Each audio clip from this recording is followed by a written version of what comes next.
We'll start in just a few moments.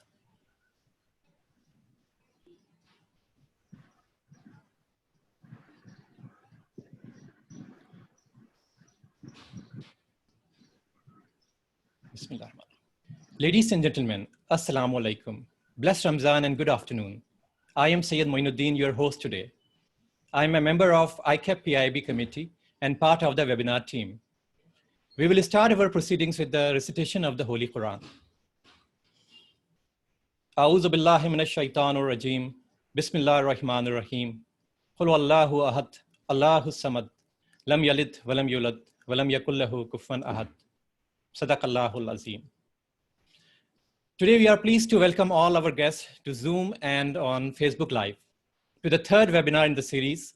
The topic is Organizational Resilience Today and Tomorrow, Leadership Perspective. Let me quickly share the webinar format. Welcome address will be by ICAP President Khalilullah Sheikh. Welcome note by Chairman PAIB and Council Member Khalid Rahman. We will then have a panel discussion and CXO debate. Besides the panel discussion, we have audience Q&A, poll, and a rapid fire session. We encourage audience to address their questions to one of the panelists through Q&A feature in Zoom and ICAP Facebook page. Our team will compile these questions and ask for the panelists. A poll will be held during the session and results will be shared toward the end of the session. We will also have a rapid fire Q&A session with the panelists. So that's it for today. Let me invite Khalilullah Sheikh Saab, ICAP President, for the welcome address. Khalil Saab. Bismillahir Rahmanir Rahim. Thank you, Moin. Assalamu alaikum and very good afternoon to all the participants and viewers. On behalf of the Institute of Chartered Accountants of Pakistan, I warmly welcome you to this webinar, a very timely and useful webinar organized by the Professional Accountants and Business Committee of the Institute. As you all know, there are two different streams of webinars that the Institute is organizing currently. There's one stream on the Pakistan economy. This is also a series of webinars that we are organizing on the Pakistan economy, with the first one, which was done last week with Finance Minister, Advisor to Finance, Dr. Abdul Hafiz Sheikh Saab, in which we spoke about his views on the Pakistan economy, how he sees it, what is the government that has done, and what is more in the pipeline for the masses to minimize the economic pain. It was a very well attended webinar. Next one that we have is with Dr. Raza Bakar this week on Wednesday. And similarly, we'll continue the series with Mr. Miftah Ismail and other economists and the experts of the subject. This is another stream of webinar, which is being organized by the Professional Accountants and Business Committee, and again, very important, which is focused, and this stream is focused on the impact of COVID on organizations, how organizations, business and finance leaders are managing, sailing through this crisis. And this is the third webinar of the series. My special gratitude to all our panelists who have spared time from their busy schedule for our webinar today. Saqib Shirazi Saab, thank you so much. You've always graced us with your presence whenever we have requested you. Thank you so much for being here today as well. Dr. Umar Saif, thank you so much for joining again here. Our members still remember your mesmerizing presentation at the CFO conference. Thank you for joining today. Hasnan Mochala Saab, Asma Sheikh Saiba, thank you so much for joining. And Vikar Saab, thank you for moderating the third webinar, which will be moderating for us. Thank you that you have been sparing time every time for ICAP, when we know that you are just a phone call away whenever we need you. Thank you so much. This webinar has been about organizational resilience. We know that this COVID is one of the unprecedented crises that at least we in our living memory are going through, especially the fact that we still don't know the severity and the duration of this crisis makes the uncertainty even more complex. We all know that organizations and leaders have to be more resilient than before. They have to be more, especially business and finance leaders, have to be more fearless and egoless in their approach. But all this is much easier said than done. And coming from the aviation sector myself, which is one of the most hit sectors, I know that it is really a challenge sailing through this crisis, and there is a lot that the leaders have to do to rise up to the occasion. But I leave it now to the galaxy of eminent panelists that we have today, who will be sharing with us their experience of how they are managing their organizations and in their particular roles. But before I hand it over to Khalid Saab and our moderator, there's one thing that I would like to briefly share. A lot of members have recently asked me about a recent meeting with the Honorable President of Pakistan. So I'll take a minute to brief our members on that. It was a fantastic meeting that we had last week with His Excellency Dr. Arif Alvi Saab. We briefed him about the recent activities of the Institute. He really appreciated the role of Institute, that the Institute is playing for the economic development of the professional development of business and finance leaders. We also shared with him, as most of you wanted to know about the recent issue of the amendment in the Companies Act about audit rights. And he was kind enough to understand. He discussed the issue with us in length. We appreciated the ICAP's principled stance and assured us of his full support to rectify this anomaly. We also discussed with him the amendments in the CA ordinance, which are pending parliamentary approval for quite some time now. And he took keen interest in that. He discussed with us the amendments. He also requested for a draft of the amendment ordinance. We shared that draft with him. And he also assured us of his full support of his office in expediting the process of the parliamentary approval. So this is from my side, Khalid Saab. Once again, a very warm welcome to everyone, and over to you, Khalid Saab. Thank you. Khalid Saab, mic.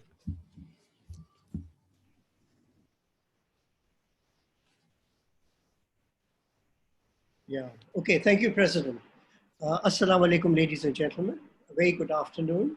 I welcome you all to our third serial of the webinars being hosted by the Professional Accountants Business Committee of ICAP in collaboration with the Regional Committee.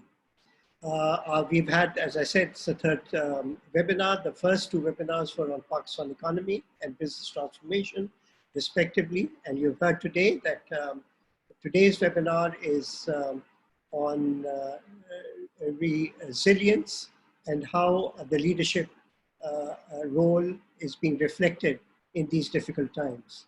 The webinar should give us an insight on how C-level leadership is thinking and handling the challenges in a crisis situation and making the organization resilient. We have, in today's webinar, we have yet another very distinguished set of panelists representing the fraternity of the CEO, CFO, Chief IT, and Chief HR. They're all accomplished leaders in their respective fields. Khalilullah has already welcomed you, but I want to personally welcome you all. Saqib Shirazi, who is the CEO Atlas Honda and Vice Chairman Pakistan Business Council. Hassan Mochalla, who is the CFO Encore Group. Dr. Omar Saif, who is the founder and CEO SurveyAuto.com, Chief Digital Officer Geo and Jung, and also the Chief Investment Officer at Kudi Ventures. Last but not least, we have a lady panelist, Asma Sheikh, who is the Senior Executive Vice President and Group Chief, Human Resource Management Group, National Bank of Pakistan. We have a super moderator. We somehow we fell in love with Waqar Islam, and we have him on all our webinars. So thank you, Waqar, for being with us today as well. I want to thank you all for being with us, giving us your time, and I'm sure that we'll benefit from your experience and wisdom. Besides these webinars, what we've done is that we are also publishing post-webinar paper for each webinar that has taken place. Now that gives a synopsis of the deliberations of the webinar so that we have a document in place that also includes the question answers. And we do bother our panelists later in terms of giving responses to some of the questions which could not be attended to in the live webinar section. So we'd be grateful for your support in responding to those questions promptly. We have a very dedicated team of volunteers from the PAIB committee and also the regional committees of ICAP. This team is supported by ICAP staff who is organizing these webinars. And I think it's important that I need to acknowledge the support of a few active members and ICAP staff on the webinars. As you all know, that the host of today's webinar is Syed Muinuddin. He is supported behind the scene by Shahzad Dedi, Mohammad Umair, Murtaza Feroz, Rauf Ali Jan, Khalid Noor, Fuad Aftab, Syed Abu Afzal, Asad Feroz, Rafkat Hussain, Arsalan Khalid, Ambar Anwar, Imran Hafiz, Adnan Usmani, Arsalan Rabbani, and Shahnawaz Abro. I'm thankful to each one of them for making this webinar serial a success. I would lastly like to thank all participants for joining the webinar today with a request that you please give us your feedback and suggestions on the topics and speakers for our future webinars. As you know, that this is a serial, this will go on, but we need your support and in terms of suggestions as to how we could structure these webinars better, the topics and the speakers. I thank you all, and I hope we all enjoy the lively discussions. Over to you, Waqar sir. Thank you, Khalid. Thank you, Khalid. Thank you so very much. Great to be back again with ICAP, learning with all the eminent panelists as to how to deal in these crisis times.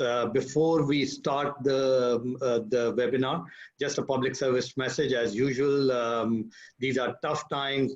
Never before in human history, your own conduct has become that much more important than what it is today.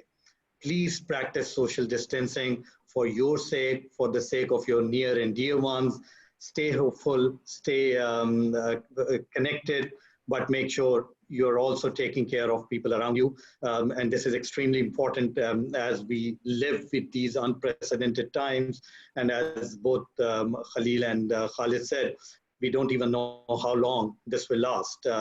Clearly, it is not a matter of few months. It's possibly several months to few years before we are out of it and live a normal life like we were before March 2020. Couple of logistics from how session will be run, because we are on a technology and sometimes technology plays up. So just in case it plays up for me, then someone from ICAP team, either Shahzad or Imran, will take over and they will run the show till I come back. In case any panelist is talking and the technology plays up and they get disconnected, I'll immediately move to the next panelist and ask them to carry on the seminar. And when they join back, we'll go back to them again. And the last piece is that, the poll will be open. The Q&A icon is there on your panel. Please ask questions. We will at least dedicate 30 minutes for audience questions so that you can get your questions and concerns answered from the eminent panelists. So the topic today is all about resilience, right? So let's just, in a simplistic way, define resilience. Resilience is about setbacks, accepting there is setback, navigating through that setback, coming out, and hopefully arriving at a better future. Resilience is about leadership traits, how you deal with this setback, and how you make sure that people around you handle the crisis in such a way that they all start looking at the future or even be overly worried about the present. Resilience is also about setting the foundation for a future which deals with crises like the ones they are going through in a way that organizations are able to sustain the damages of how things have evolved during this during the crisis. Now, this pandemic, as we all know, is unprecedented. None of us in our lifetime have experienced anything like this. 5 million people, more or less, are already affected or confirmed. over 1 million possibly have passed away, or very close to that number. Lot of people are affected. Over 200 countries are affected. Businesses have stopped working. Some have slowed down working. Some had to adjust their business models literally in a matter of hours and days and weeks, like never before. Decision making has been like never before. There was no playbook available to deal with this. So typically when you come into a crisis situation, you have a playbook to refer to, and you take inspiration from it, and then you handle it. In this particular case, the playbook is more or less being written every day, and it is evolving every day. And what we thought was true yesterday possibly is not true today. And that is where it makes this all that complicated. So what we'll try and attempt to do in the next 90 minutes or so is to run for you a C-level perspective as to how they see the crisis. This is specific crisis, but they can also, of course, refer to generally how they deal with crisis as well, and how in their own function and in their own domain, they are handling it. So typically in a C-level meeting, the orchestration or the moderation is done by the CEO himself, and he's then giving the direction. So I'm the added piece in it, if you like. Rest of the pieces are there. So what I'll do is I'll go to each function first. I'll ask them about their understanding of the crisis, how they are dealing with the crisis from their domain perspective and from their people perspective, how they see a future and how they see coming out of it. After the first, after every interaction I have with a function specialist, I will go back to the CEO, which in this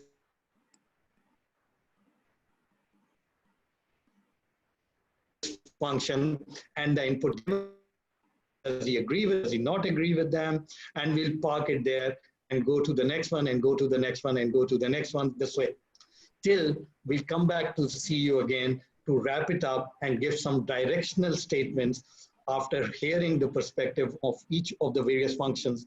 And then we take it from there and we'll go into question and answer. So then I want to start off with you because CFO are right at the center of this crisis. Everyone is looking at them. Everyone is talking about money. Everyone is talking about liquidity, sustenance, resilience from a financial viewpoint, how you deal with it, how you guide, how you keep others calm. So you are right at the center of it. How do you see all this? Give us an account of your feeling, your solution, your problem, and your nightmares, if you like. Over to you, Asna. Thank you. Thank you. Quite a significant question. I'll do the justice that I can to it, but let me have a go. So as you rightly said, I think finance cannot be viewed on its own, right? The function spans all parts of the organization. Whatever happens in any part of the organization, either it hits the books of account or it hits cash flows. That means that's finance's rate. And therefore, the view we need to take as finance needs to span everything in the organization. When we were confronted with this crisis as the executive leadership team and as well as the board of directors, one of the things we did relatively early was reach out to a number of functional experts, a number of leading functionaries and practitioners, not only in Pakistan in different industries, but also in other parts of the world. And what we wanted to do was get a sense for what's happening not only in our industry, but across the board in different parts of the world, so that we can shorten our own learning journey.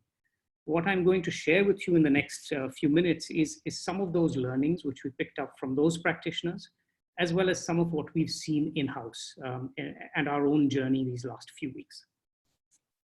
And I've split it into 5 different pieces. The first piece I'd like to talk about is what happens during a crisis. Typically, what happens in a crisis is that existing trends get accelerated. Now, the example I have for you on that is technology. Just think about Zoom. How many people were as familiar with Zoom as we are today? We all knew of it. Perhaps our kids knew how to use it well. But for us to be able to use it the way we are and carry on business, this crisis forced us into it. The trend was there, the technology was there, but this forced us into accelerating our use of it. An example of that I can give you is the automation and digital journey that we embarked on about 1.5 years ago in my organization. A lot happened, a lot still needs to happen. But as a result of that ability, as a result of that infrastructure and know-how that had been set up, despite the fact that all head office staff across all companies in Engro entirely are working from home, not a single process fell over.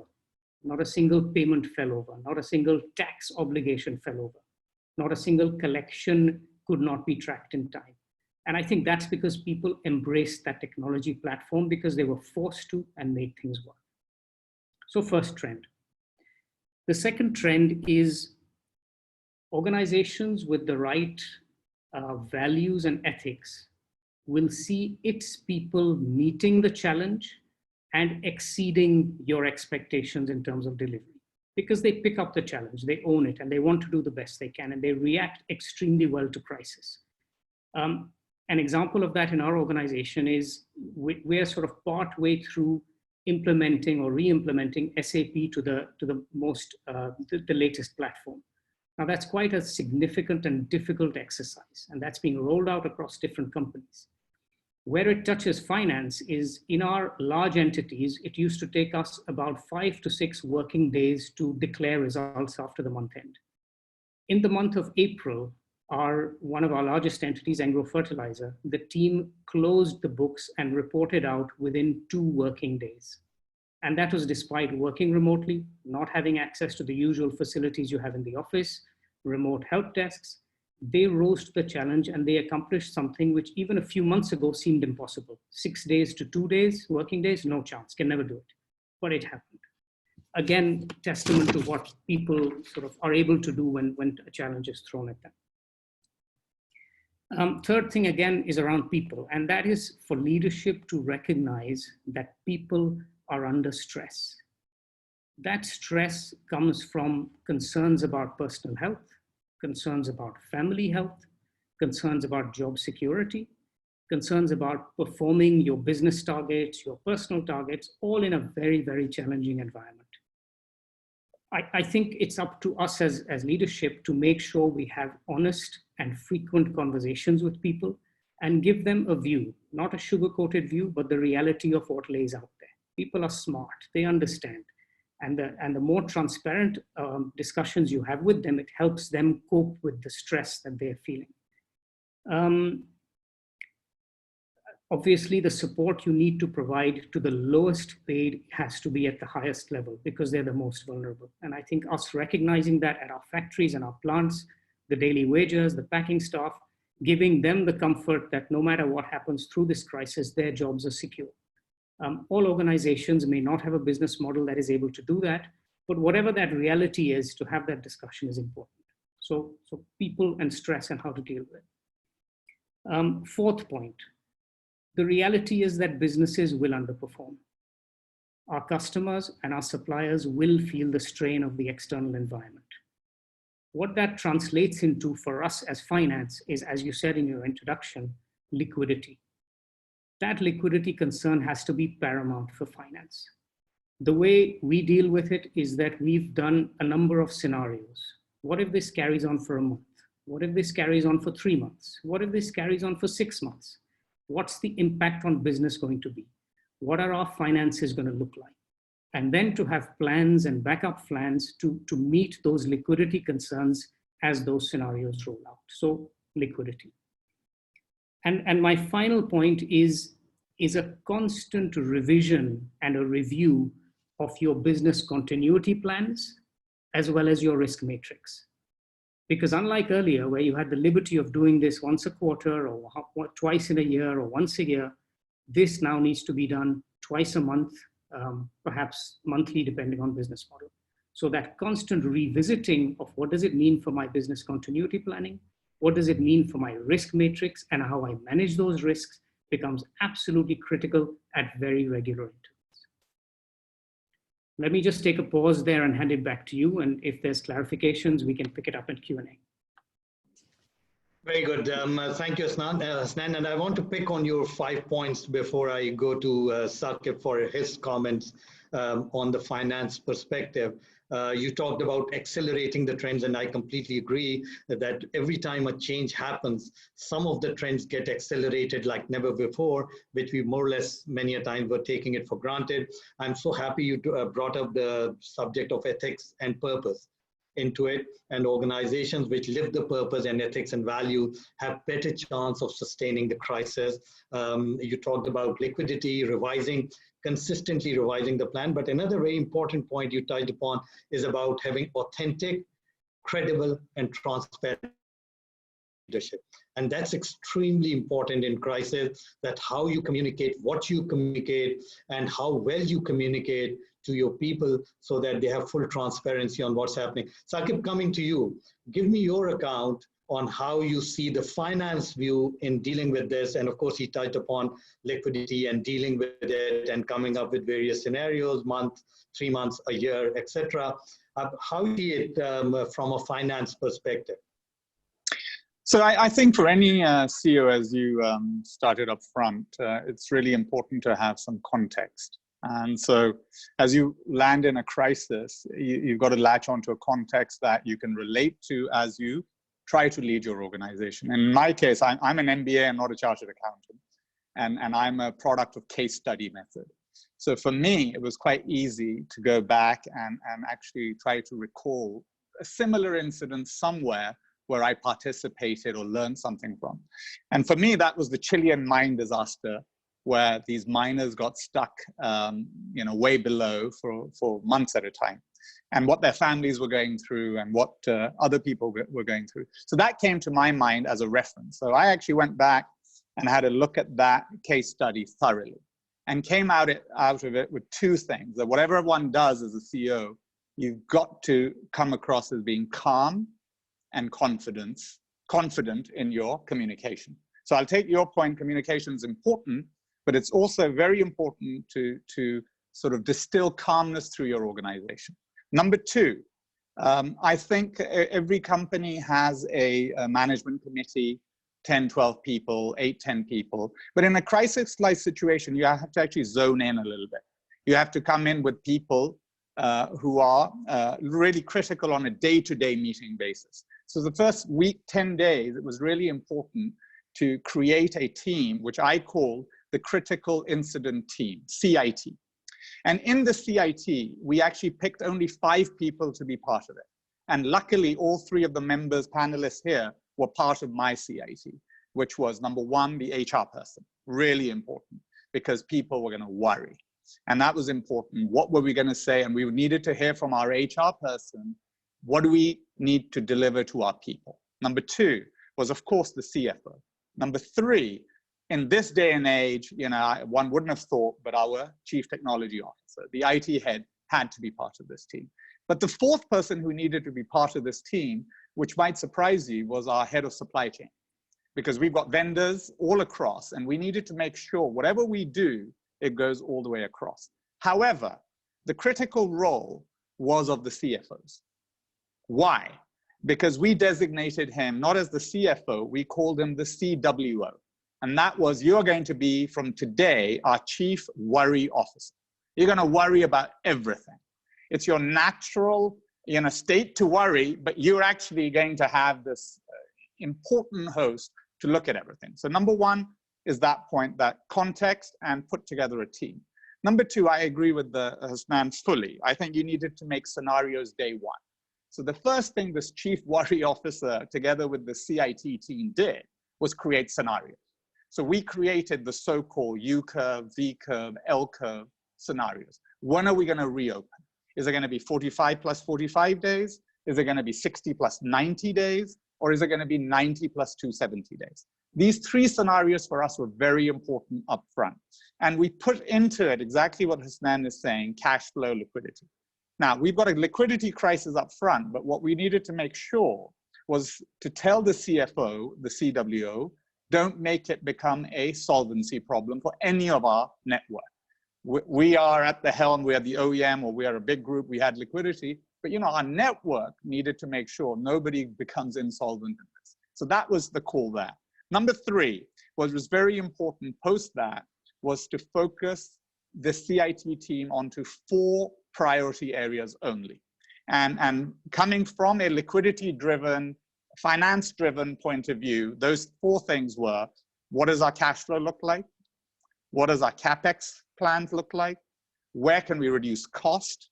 And number 4, what can we do on the commercial front to extend some of our commitments on LCs, etc.? Because we needed to make sure liquidity was present up front. So these 4 C's became a critical tool. So I agree with Hasnan on another point, which I think will come in HR. Now, when you tell the CWO, CFO, go and get me some results on these 4 points, his or her job is to come back to you and say, this is what makes sense. But you as the CEO have to actually make some calls. You have to say, no, we're not going to do this particular cost reduction. So one of the options on the table was, let's cut salaries up front of everybody. Now, what is your culture as a company or as a group? That was very important in that decision. So for us, the decision there was, no, we're not going to cut salaries of anybody for 90 days. Unless we hit the L curve scenario, through the U curve and the V curve, we're not going to cut salaries. And we're actually going to communicate to all our people, we're not going to do that. Instead, what we're going to do is cut CapEx and where possible, preserve cash flow. The other thing we're not going to cut is receivables, right? Or payables. Wherever the receivable effort is on, you're going to get after it. But wherever the payables, so the vendors in our case needed 5 billion rupees of payments. We could have sat on it. But I think it was very important as your culture, what do you stand for?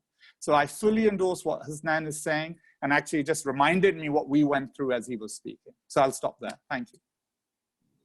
Thank you, Saqib. Good summary, and it's good to see how finance is aligned with the CEO in the thinking. I love the chief worry officer part. Normally people see finance and they get worried otherwise, but this one is being used in a very positive way to ensure that people worries are handled by this chief worry officer, and that's incredibly critical in these crisis times. I think technology is now at the forefront, as Saqib also said. And if there is one thing which is more or less keeping us alive from a business perspective, in whatever way we are alive, that is technology today. And in a country like Pakistan, nobody would have thought that this can happen, where things are happening, whatever is happening, due to technology. So it has assumed such a central role in this crisis. So hence, this is the perfect time for me to bring Umar into the discussion and give us a technology view and how you see technologists and CTO's role in organization during this change, building resilience in the organization, navigating through the crisis, and supporting the CEO in his effort to land at a brighter future. Umar, over to you. Thank you, Waqar, for having me. Can you hear me just fine? Waqar, can you hear me? Yes, we can. Yes, we can. Excellent. Well, thank you for letting me be part of this very august panel. I didn't quite realize the range of people you'll have on the panel, so it seems like a great panel put together. So thank you for letting me be part of this. So you're absolutely right. I think technology has become quite central to the way this crisis is going to be managed. And while I was listening to the CFO, who was very organized in his thoughts, and I was planning to wing this panel, but now I'm forced to write down my points also. So I've written down 5 points, just as the CFO had pointed out. The 5 points was very organized, and I really loved what he had to say. So my 5 points are as follows. I think there is a sort of a Boolean risk. There's a binary risk to some businesses right now. So that's sort of the first point. The first point is that you could, at this point, as a business, be on the wrong side of this binary risk. If you're in the airline business, if you run a large retail operation, if you're in the education business, you run a business that requires lots of people to come together in a stadium to watch a sports event. You are in an entertainment industry where you require a lot of people to show up at a cinema for a movie viewing. You are on the wrong side of this binary risk. This was all in the offing. This was happening for many years at varying pace, up and down. But one day it had to happen. And we'd all, as someone who used to teach in a university, we'd all hope the university as an institution is here to stay. The brick and mortar university is here to stay. But my God, that's been challenged so quickly in the last 3 months. For the longest time, we thought that the retail business is here to stay for some time. It doesn't look like that way anymore. The airline industry is in serious trouble right now. And it doesn't look like a V curve or a U curve. That certainly is beginning to look like an L curve at this point. So there is certainly a binary risk that this crisis has brought forward. This risk existed for a long time for a lot of businesses. I remember a very interesting conversation with a company when I was still working for the government, who'd invested in a taxi service in Lahore. And at the same time, I was trying to entice, promote Careem and Uber in Pakistan, because I thought they can solve our public transport problems. The government has failed to put together public transport infrastructure in Pakistan. Maybe these new age companies, tech companies, can solve it. So while Careem and Uber was launched and I was promoting them and trying to save them from government's bad regulation, I was called upon by a big businessman who had just bought 150 odd taxis for Lahore to launch a taxi business. And he said, this is unfair. I've just invested in 150 taxis and my business is going to shut down with these new companies coming along, the Ubers and Careems. So I told him that I have some news for you. You've just been trumped on a business model. You just happen to be on the wrong side of this binary risk. And that business has just been brought forward and people no longer would have to invest in their own taxi fleets to get into this business. They'll just invent a new app and enable people to have a marketplace of service providers. In this case, people with their own vehicles willing to drive you around from point A to point B. So that's a binary risk. So if you happen to be in such a business, it's important to internalize it, to let that sink in, to fully understand and embrace the risk, because those businesses are going to be threatened both in the short term and in the long term because of the crisis that has just cropped up. So there's the Boolean risk, and technology would be your enemy in that case. If your business does not benefit from technology, does not depend on technology, if you run a business like the kind that I've mentioned, technology would be your enemy, and there's only one winner coming out of that.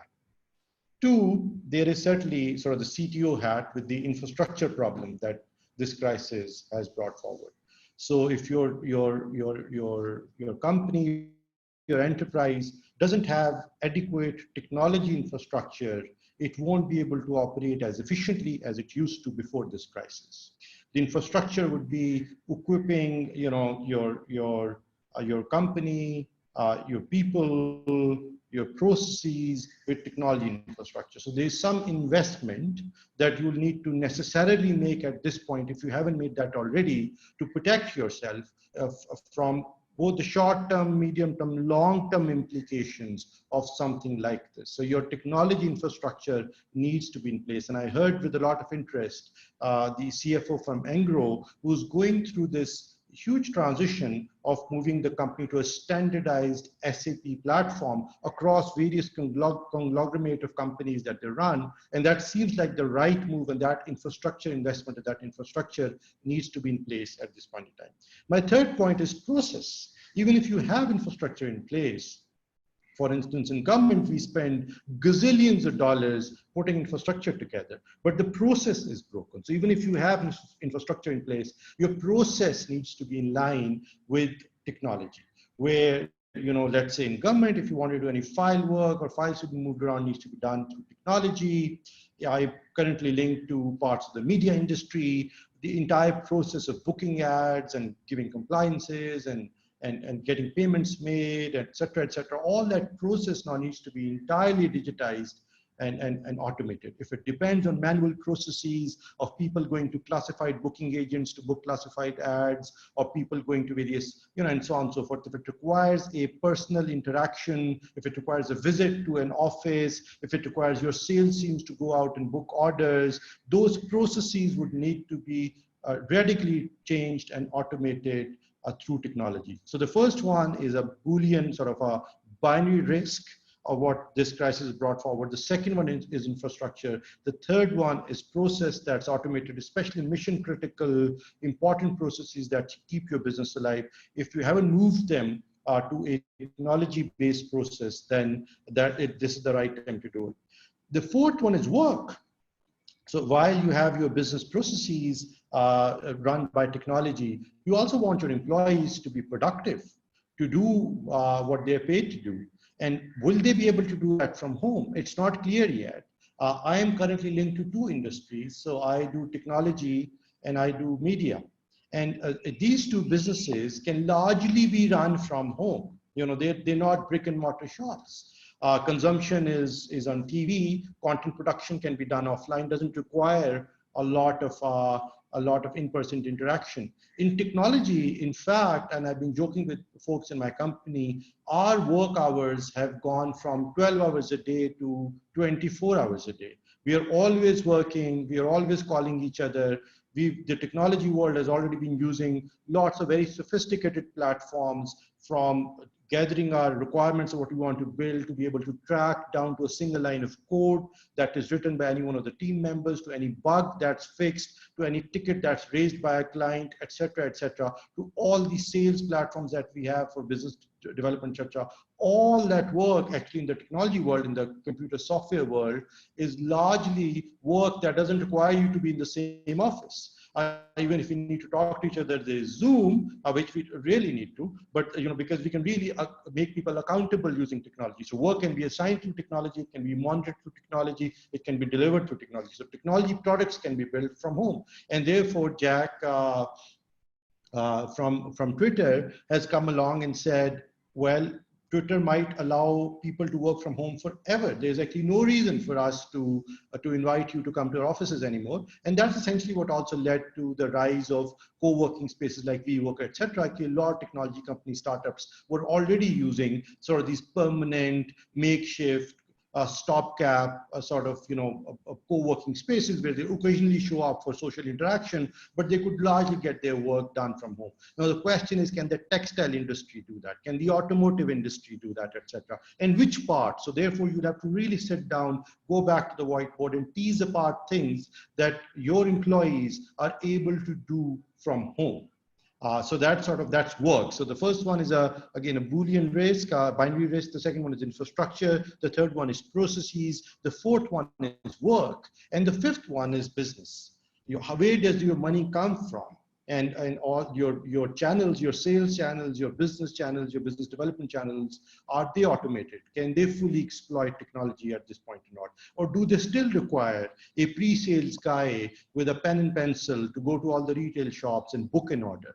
Does it still require for people to go to workshops? Does it still require for people to go to retail shops to buy your products? So I think that's sort of your business channels, your sales channel, where money is coming from, would also need to fully embrace technology. That's through e-commerce, that's through some new models like home delivery, married to e-commerce, married to call centers. God knows what that's going to be. But I talk to a lot of technology companies wanting advice at this point, and my favorite model is a model that sort of marries something like a bike sharing service to an e-commerce model to a call center model, where you can call and want a product delivered to you. The central e-commerce company is nothing but an aggregation of stock in various retail shops throughout the country, and the motorbike wala picks up the product from your nearest retail shop and delivers it to you. That's what they do in Thailand.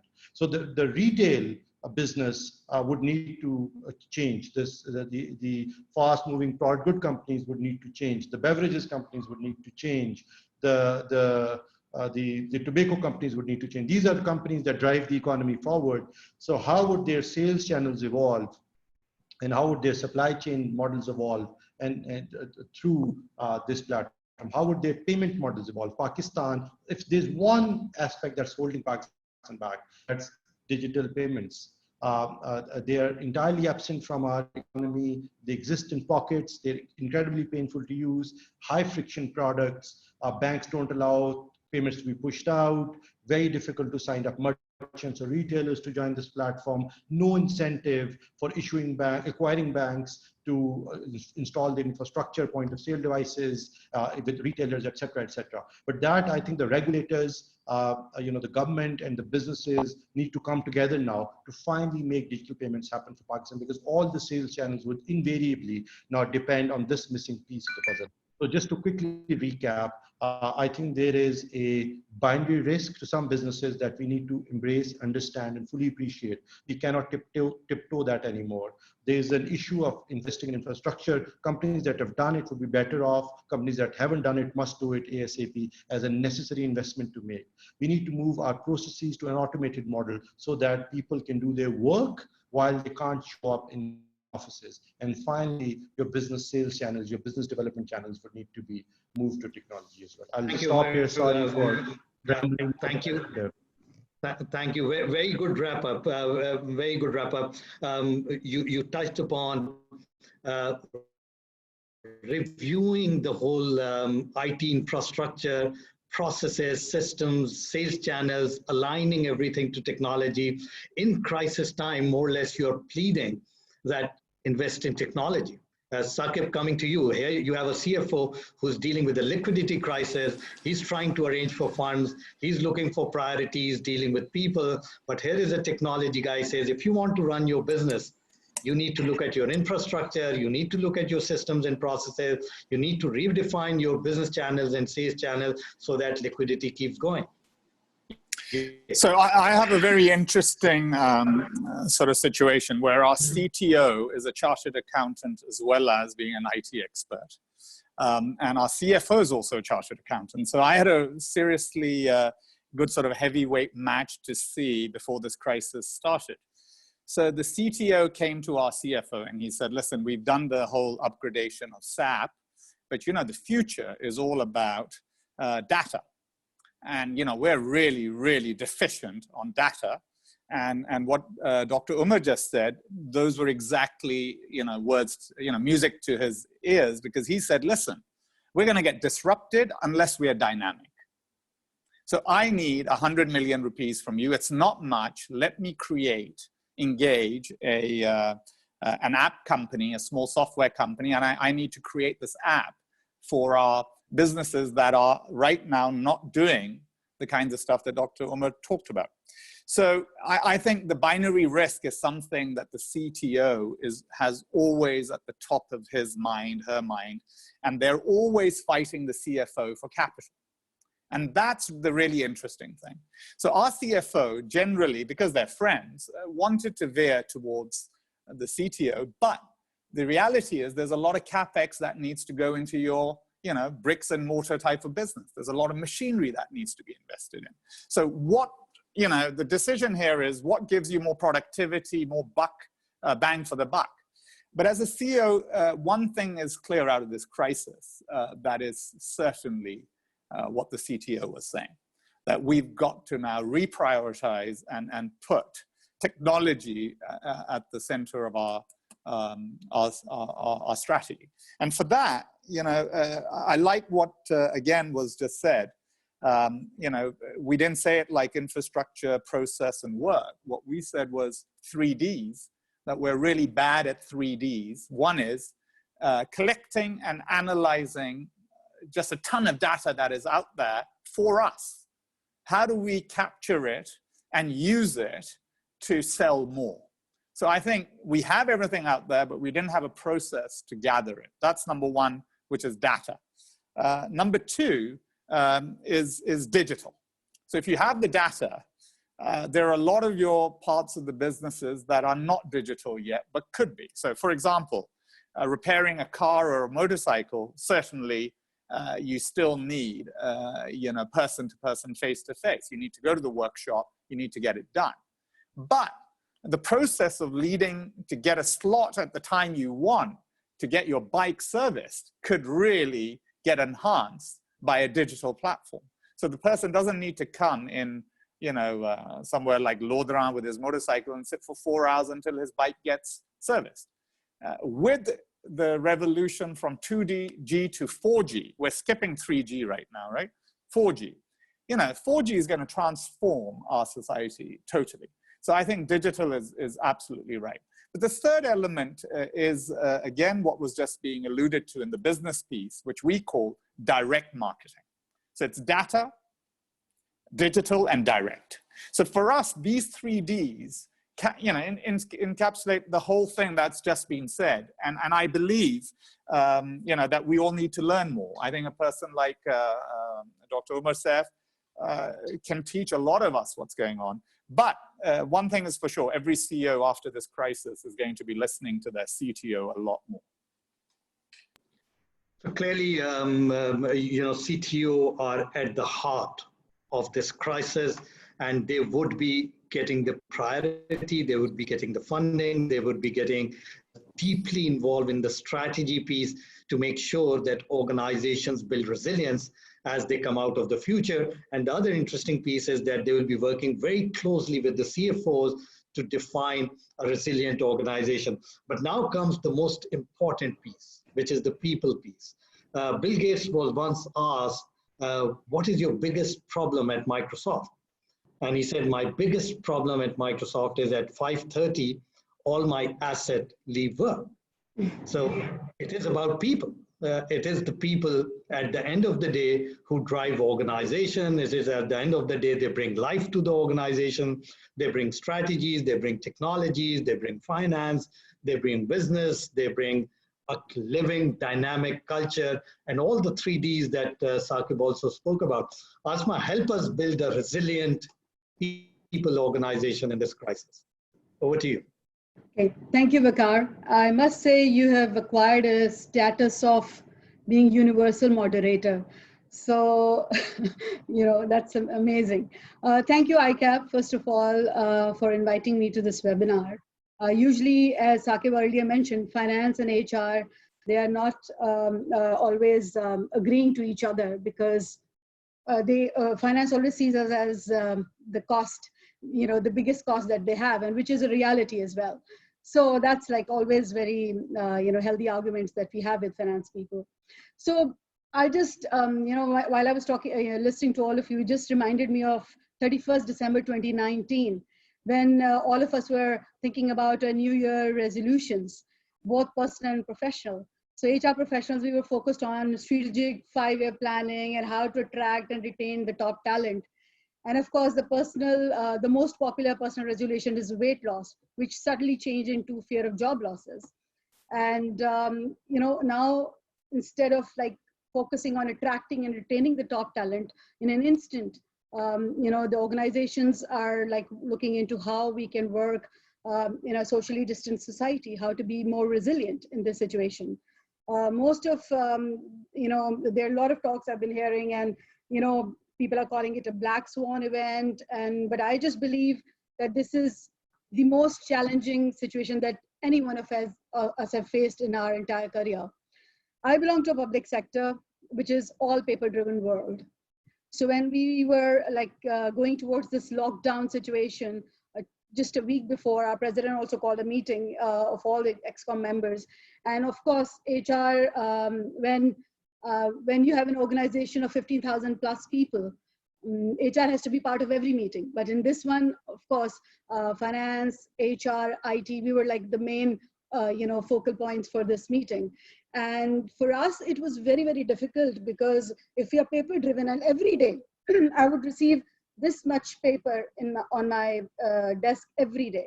And I don't know how I signed those, but it was very difficult for us, a very challenging situation, that how will this culture of paper driven and like signatures on paper will convert into work from home, like every other organization was talking about.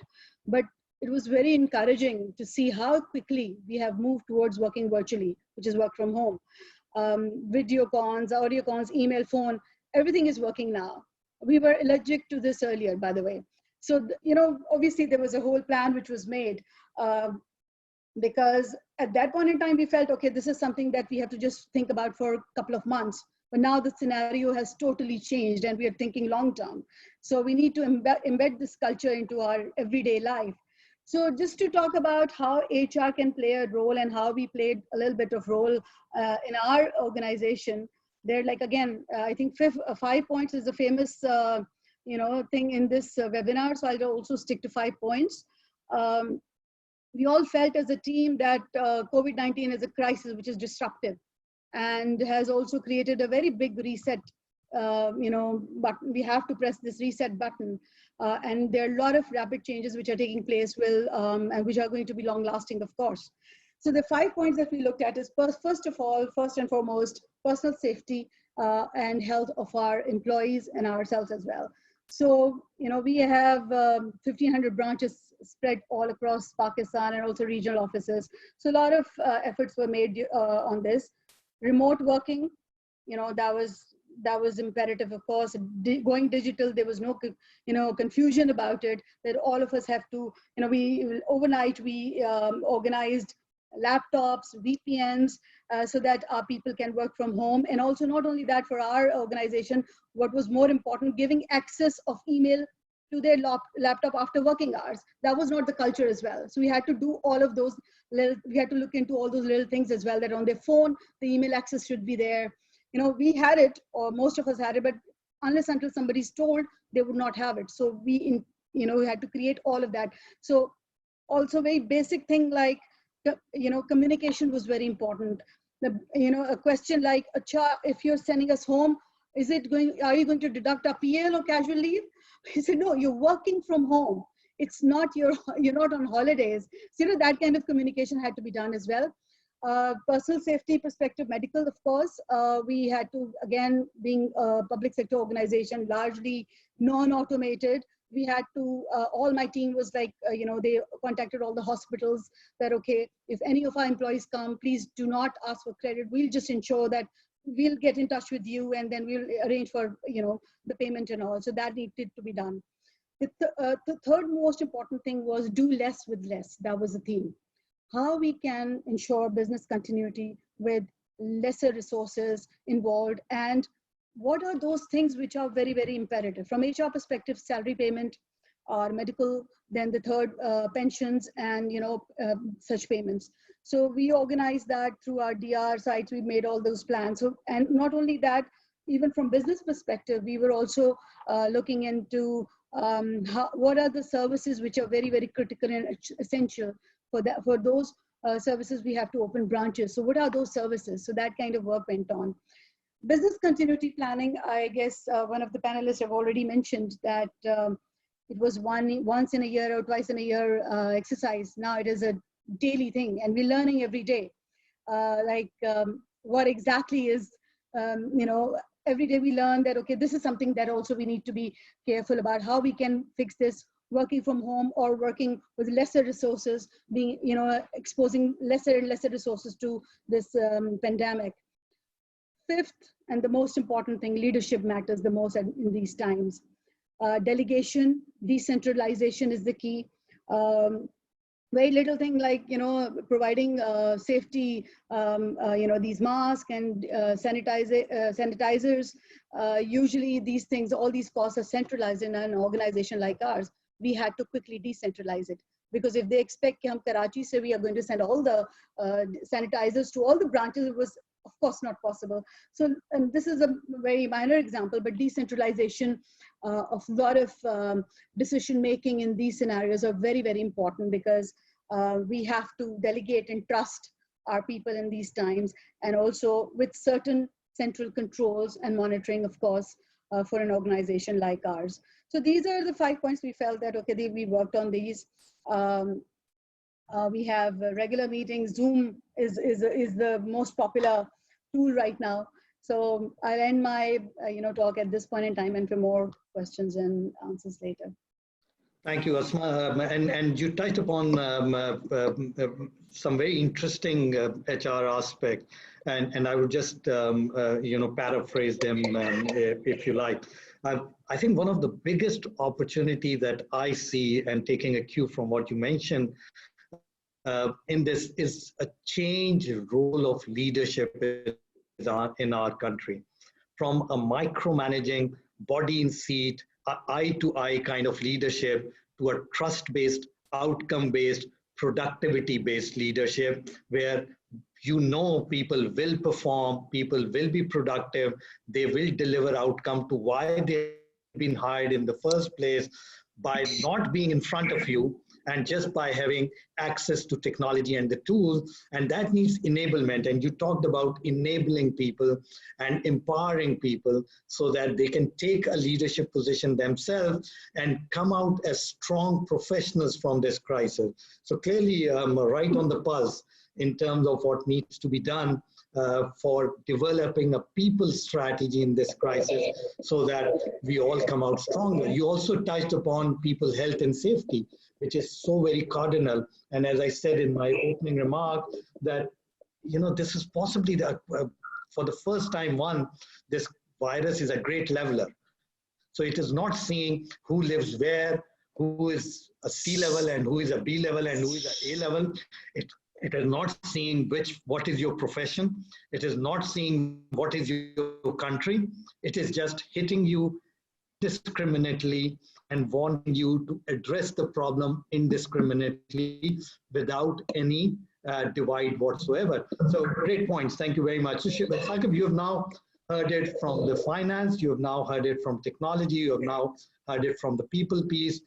You seem to more or less align, but now is the time for your directional strategy statements going into the future. I would also like, while you touch upon it, to just do a bit of personal reflection as well, because it is important for people to understand what CEOs or what CEOs go through. A lot of time people think, oh, these guys sit in a room and they don't have much to do because it's us who are doing all the work.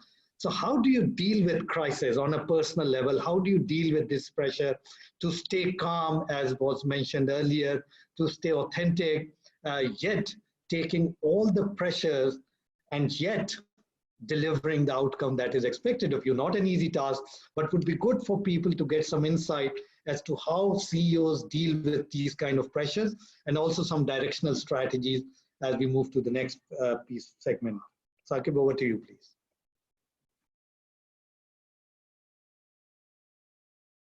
Sakib, you are on mute. If you can unmute, please. I'll just say a few words about the HR piece before I go on to the next one. I think that would only be fair.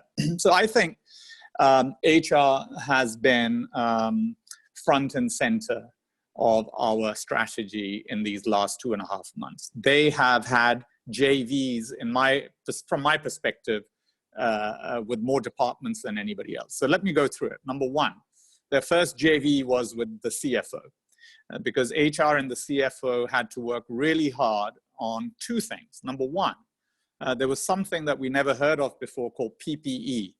So first they had to define what is PPE, who do we need to provide it for, what kind of CapEx do we need for this, do we need it just for ourselves, do we need it for our dealers, our vendors, do we need it for their families?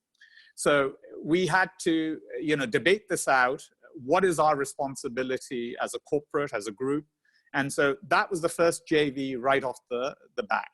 And I think there, what was really nice to see was that the finance function really engaged with the HR really well, because it was all about, saving yourselves at home and when you come back. The second JV that the HR people had was certainly with technology, IT. Asma absolutely rightly says, there were many of our people who didn't have in their areas the proper infrastructure that Dr. Umar also talked about, and VPN. So we had to just connect everybody. I mean, today as we sit in a Zoom, we take it for granted, but 2.5 months ago, this Zoom conference was so hard. There were people echoing back. There were people, double talking. There was we had all these things happening that we needed to correct. Even from my own home, the biggest realization came, the echo was coming from actually my iPad. It was because my Wi-Fi wasn't powerful enough, and I didn't quite know that. So, there was a lot of stuff that happened around technology in the home as we work from home. And I think within 2 months, what has come through really well is how well the telecommunication revolution has been in this country, that we were able to work from home pretty well, and we could train our HR really quickly. So youthfulness of our organizations really worked with this kind of an era. And I think there again, the HR IT function. But the third, and I think the most important piece is HR and HSC. As we were logging off, we didn't know what to do. So I remember as this whole crisis started, a very good friend of mine, I happened to be on his advisory board, Amir Ibrahim at Jazz Mobile Link. He suddenly out of the blue announces that everybody's going to work from home, and it's mid-March or early March. It's 6th March or something. And he announces in the media, we're going to work from home. Now, for me, that was just something out of the, you know, what? Work from home? I mean, China, Islamabad, what are you talking about? But he saw something, and the reason he could do it quicker than anybody else was because his HR and IT was so well aligned that as a service organization, he could go home. But I think he gave a really important signal to all the other CEOs in the country.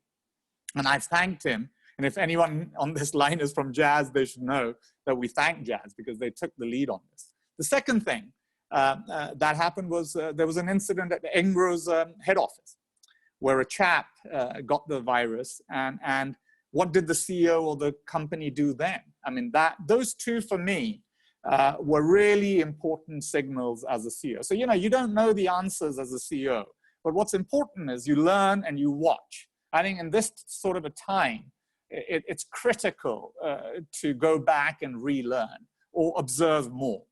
So I'll stop on HR there.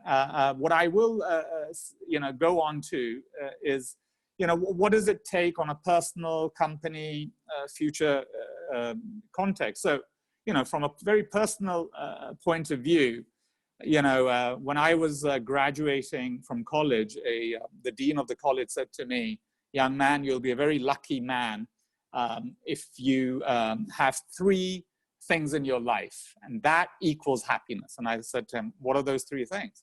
He goes, "Never complain if you have those 3 things." Okay, number 1, you know, the job that you do, you actually love doing. So the work you go to, you love doing that job. So he says, if you have that, that's your first anchor of happiness. The second anchor of happiness is that when you come home, that is not a house, but is actually a home.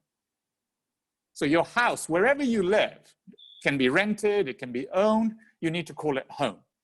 And the third thing is the person you come back to, your spouse, is a friend, right? So if you have these 3 things, you're really happy. So from my personal perspective, it's taken me 30 years to realize I'm a very lucky and a happy person because, you know, I have a home, I have a spouse who's a friend, and I have a job that I love, right? So I think everybody needs to, on their personal level, have this context. And people struggle when 1 or 2 of these pieces are missing.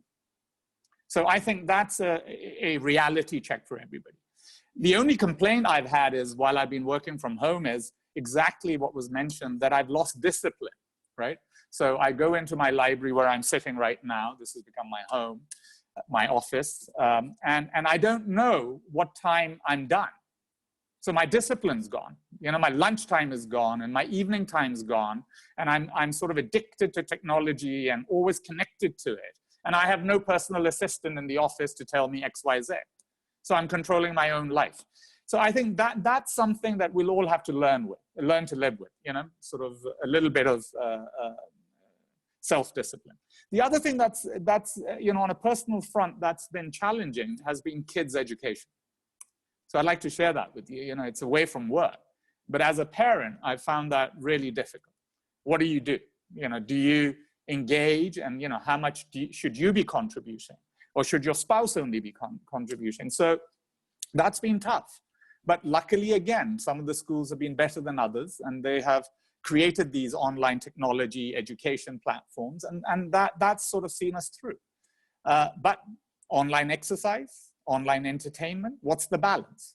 So, you know, these are the 3 challenges on a personal, professional front a family like ours has gone through. You know, how much do you dedicate amongst these 3 things?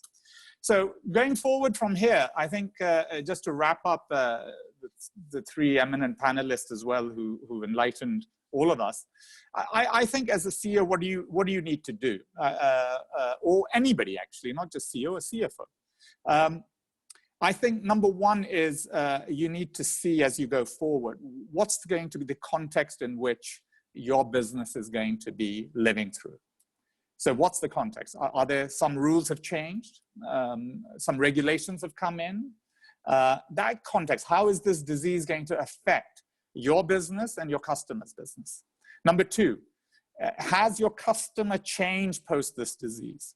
Are they not willing to buy or have disposable income for the product that they had before the crisis? So you need to really go back beyond the context, go look at your customer just much, much, much deeper. And right now we're in that gray space. You know, I think there's going to be some revenge buying happening as soon as we come out of it. And I'm going to use that term, revenge buying, which is people are sitting on cash. There's been sugar cash flow, there's been wheat cash flow, and there's been a ton of pumping of money by both fiscal and monetary policies that have happened. So there's liquidity in the system if you want it. But what's going to be the consumer behavior? And I think that's going to be a challenge to go through. Then what is your country going to do with this crisis? Are we going to, for example, engage with the IMF the way we were before? Or are we going to suddenly say, okay, here, let's take a timeout? Right now, what we're hearing as Pakistan Business Council and as business leaders is that both the finance minister and the governor state bank are hearing what's going on. I mean, it took a while, perhaps, with the monetary policy, but they're hearing what's going on. And you can challenge him, you know, when he's on Wednesday. But I'll tell you what, you know, at the beginning, one thought that he didn't get it. But then one feels right now he gets it. The actions he's taken on 3-4 things, from a country perspective, great. Number one, monetary policy. Where was it? Right now at 8%. The rupee is more or less stable. So you've got 5% down, rupee at 160 still. I think it's pretty decent management, central bank management. Number two, you know, you've also worked with something called wage loans. You know, so you've got people like SMEs who still haven't got real access to it, but middle listed companies or the middle of the road companies have got their hands on finances or loans at 1 to 3%. So I know companies who've got $1.5 billion rupees at 1%. That's wonderful. Similarly, you know, this so-called turf loan was first only for greenfield, but now it's also for brownfield. That's tremendous. So one of our companies has applied for 5 billion of this loan. We otherwise would have deferred an investment we shouldn't have. So I think the monetary policy has reacted belatedly, but then set a good trend. And on the fiscal side, I believe Hafiz is going to pull it off. I really do. I think he's gonna engage the fund, and I think he's listening to us. And I think it'll be a balanced budget. It'll be a COVID budget. He's a sensible guy, 20 years experience with various governments. And so I think we're lucky as a business community to have two decent professionals at the helm. So from that context, I think the country is you know, set aside the politics in Punjab, federal. I mean, that's, you know, it's always going to be there. But, you know, I think the professional technocrats are doing a reasonable job. And that matters to us on a day-to-day basis as CEOs, right? So we engage them and they're listening to us. So you know, imagine this. I have done more Zoom calls with these two guys than probably with my CFO. So access is there, they're listening, right? So that's great. The last thing is, what's your company gonna look like as you come out of this? You know, what are you as a strategy gonna look at? So you had a 3-year plan or a 7-year plan. And, you know, post this, you know, some tough decisions will need to be taken. And I think important is that, again, you go back to basics. I think you gotta go back to basics, not reinvent the wheel. What is your product? What is your pricing potential? You know, what is your strategy? And do you have decent management? If you have these 3-4 things, you know, aligned, I think a lot of our companies will come out of this crisis better for it. And I think I have a lot of faith in the corporate sector. I think we're not as bad as it could have been. The BCP, the disaster recovery has not been that bad. I think none of us were ready for this. It's an analogy is, you know, you have the nukes, but you never want to test them. And when the time came to test them, you know, you had your fingers crossed. Yeah, you know, I hope our nuke works. It worked, right? The deterrent was there. So the analogy to this crisis, I hope, is similar. I think our companies are going to be resilient, and a lot of people I'm talking to them, with the help of fiscal monetary policies and our own responses, we're okay. So I'll stop there. Excellent insight. I'll start from your personal insight. So true. I mean, love what you do, and it doesn't remain work anymore. It becomes your passion. Treat your house as a home and make it a home. And third is, of course, make sure your spouse is a friend. And once you have inner peace, you can handle the crisis a lot better. I just want to quote a verse from Iftikhar Arif on home and house. And he beautifully describes it, where he says, "Ai Khuda mujhe itna to motabar kar de, main jis makan mein rehta hu, usko ghar kar de." So that's very important for everyone to know the difference between the two. A house is just brick and mortar. A home is where you get real love. The second piece of you know, your summary is also very important as to how government are dealing with it, even though in some cases belatedly, and having faith that they understand what's happening, having access to them, they are listening and they're reacting. Now, you could always hope that they could be a lot more proactive, but the fact that they are giving you access and listening and reacting is a good news, and hopefully that will enable us to come out of it. The third is also very extremely important, where we believe our organizations will come out a lot stronger from this crisis, because one, we have not been hit as badly as many of the other economies of the world.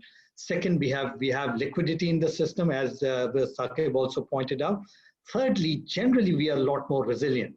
And there is a fourth element of this as well, which is also, in my view, very important. I think our people will come out a lot better. They'll come out a lot more disciplined. They'll come out a lot more enabled. They'll come out a lot more adapt to change than what we have ever seen before. So all in all, hopefully we'll see better days ahead. Just now to the audience, I'll cut my questions because we want to take more questions from the audience so that your concerns, what you want to know from these panelists are addressed, as many as we can do. So I'll straight go there.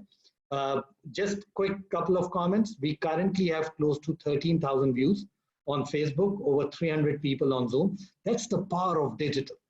I mean, this you could have never imagined in a physical seminar.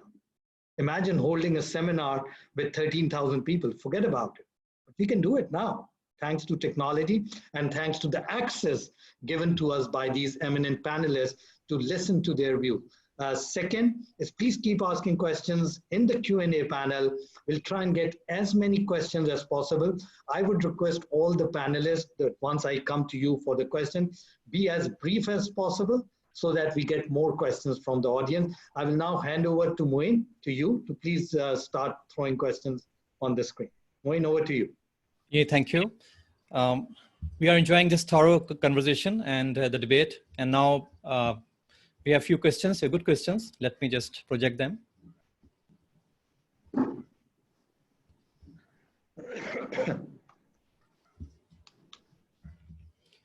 Yes, this is the first question. Resilience is driven from motivation. What steps are being undertaken to ensure employees are motivated in their depressive environment? Okay. Zainab.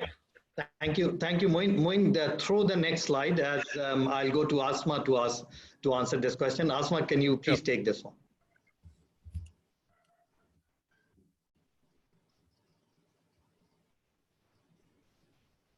Asma, please unmute yourself. Oh, okay. Can I see the question again, because there's a next slide? Sure. It says, how do you motivate people in these depressive times? How do you enable them? How do you bring them up? Yeah, basically communication is the key, and we're using digital, mode of communication, and that's the best way nowadays. Ensuring people that they are there, how important they are, and how their work is being recognized, and providing tools to them to perform.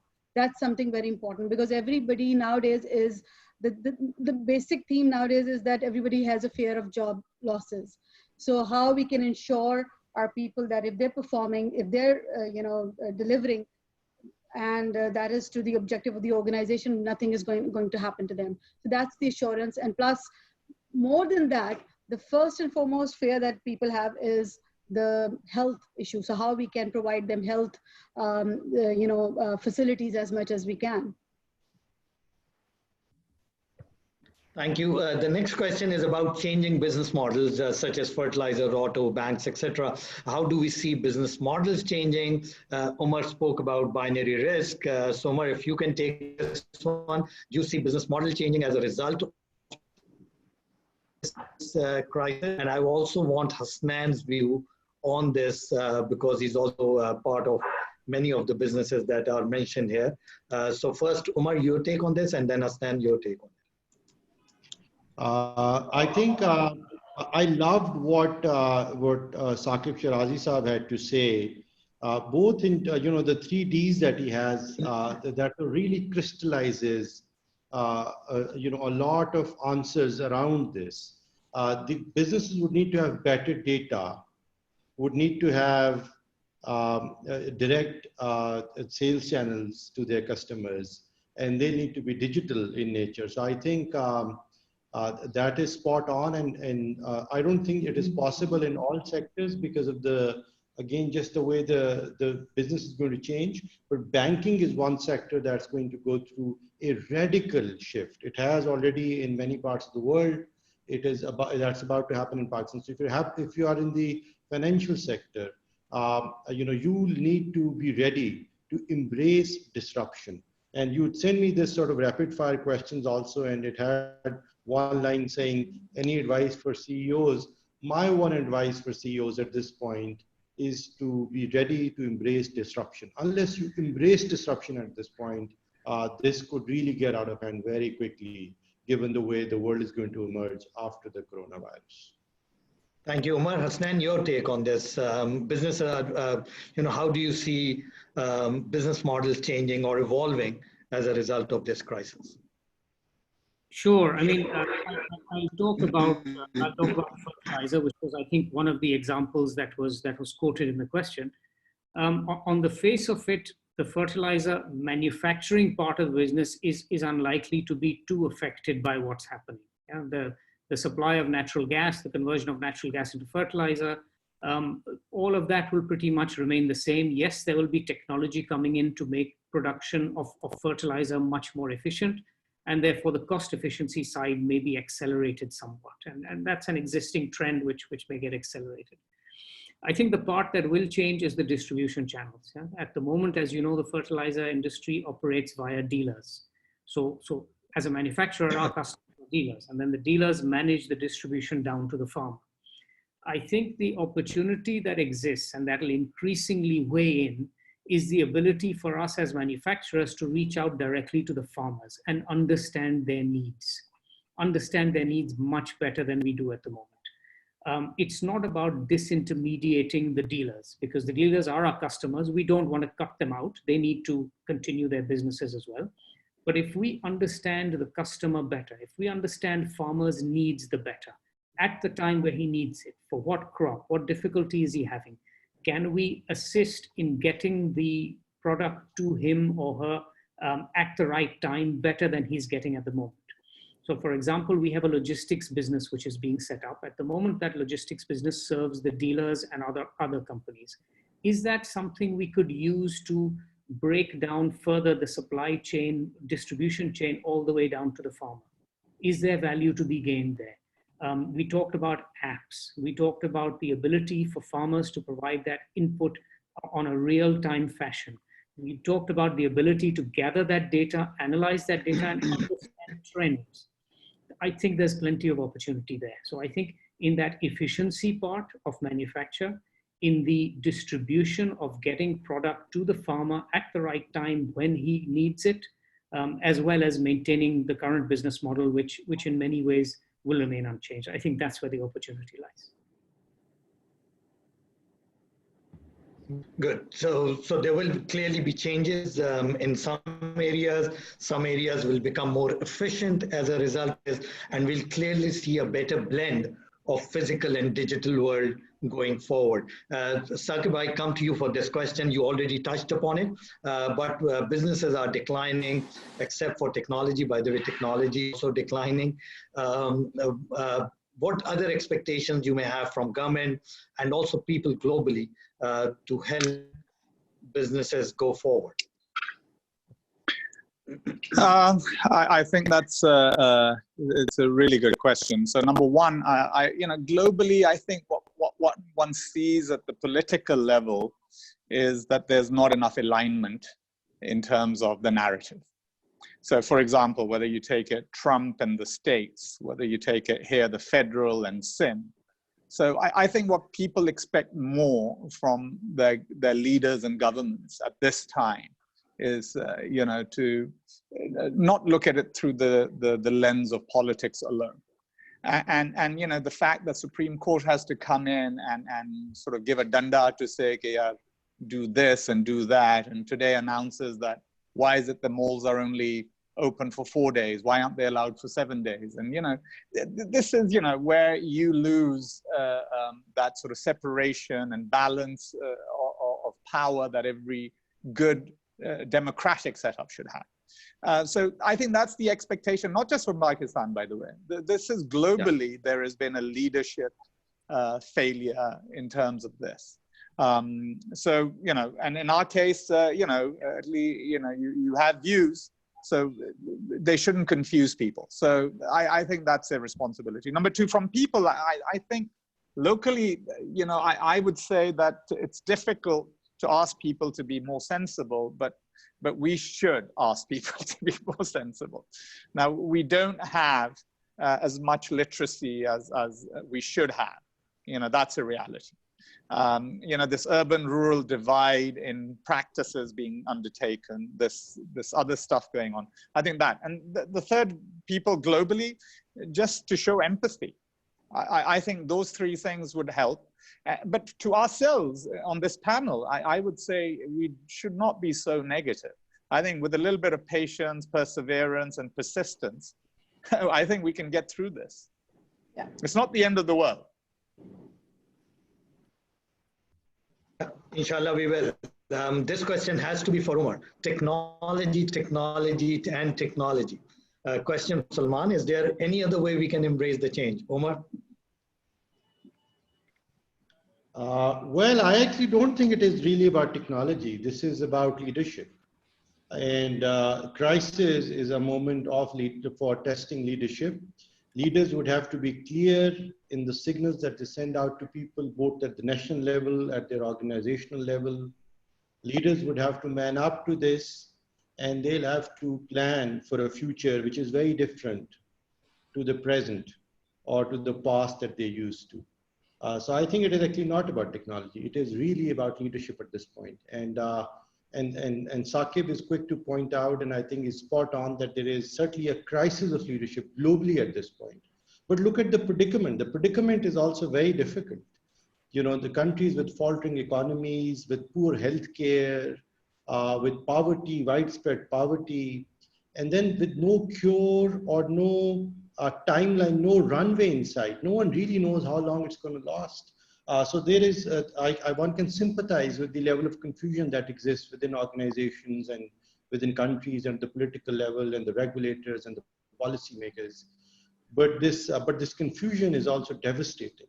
Both at the country level, you already seen that in countries that were confused, were slow to act, or did not quite understand the enormity of this challenge, or the inevitability of the disruption this challenge is going to bring forth. Those countries have lost out big time. Now, this is not a disease that you cannot overcome also. It is, if you isolate the cases that carry this disease, because it's humans who spread it to each other. And as someone who worked for 7 years to bring down dengue in Punjab after the first big outbreak, it isn't impossible. If you really understand the enormity of the challenge and put together the entire machinery, and your leadership is willing to man up to this and put together the resources and the commitment needed to bring this under control, it is not impossible. And China has demonstrated that to us. But I think in businesses also, this is all about leadership. It is about keeping your people motivated. It is changing your business plans and embracing disruption.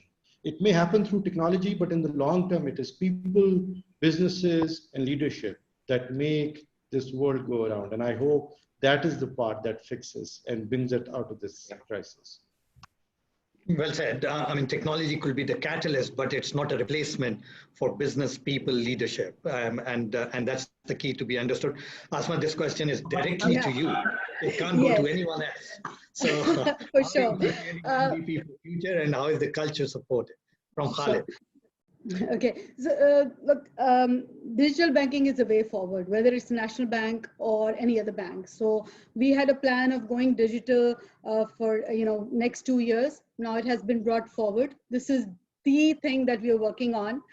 Without that, I think there's no organization or no bank which can survive without digital, world. I mean, it has to. There's no choice.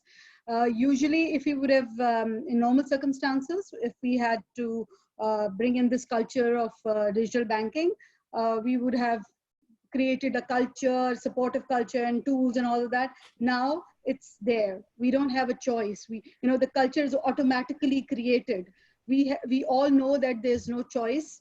We have to, really move faster on this. Luckily, we already have an advertised position for head of digital banking, and we're already interviewing. But as I said, it's a turbo boost that we have to press right now, and we've already pressed that. So that's the only way to survive. Thank you, Asma. The next question, I'll quickly answer and move to the next one from Vineet. Will government be able to deliver digitally like private companies? I actually believe this is a great opportunity, excuse me, for countries like Pakistan to change the government model from people to government, where people go to government to get served. I think this is a great opportunity for government to people, where government delivers services at people's doorstep. We all hope that government learns from it and accelerate the trends that Hasnan spoke initially about towards moving digital and towards getting rid of the paper. They need to start hating paper, not just dislike it. I'll take the next question. Go to the next question, please.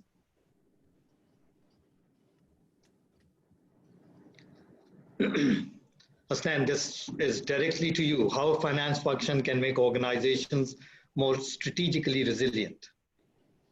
Yeah, interesting question. So look, at the end, as I said earlier, finance should not be viewed on its own, right? Because finance is an integral part of the business in which it operates. And therefore, when finance thinks of its strategic future, of its strategic value, it has to be within a context to provide support that the business needs. It's all about good decision making. It's all about understanding the underlying commerciality beyond the transactions and the numbers. And then that's what finance should be aiming to do. We talked about automation. We talked about analysis of data. We talked about increasing use of ERPs and business tools that sit on top of ERPs to understand and analyze the data. I think that is the future for finance. The transaction processing, the number crunching part, the machine can do for you. I think that's where finance needs to start. I don't need to get my people to spend time processing transactions, processing payments, pushing pieces of paper. Machines can do that for you. Finance people need to spend their time understanding the trends behind the numbers, analyze what's happening to business, sit with business colleagues, understand what struggles they're having.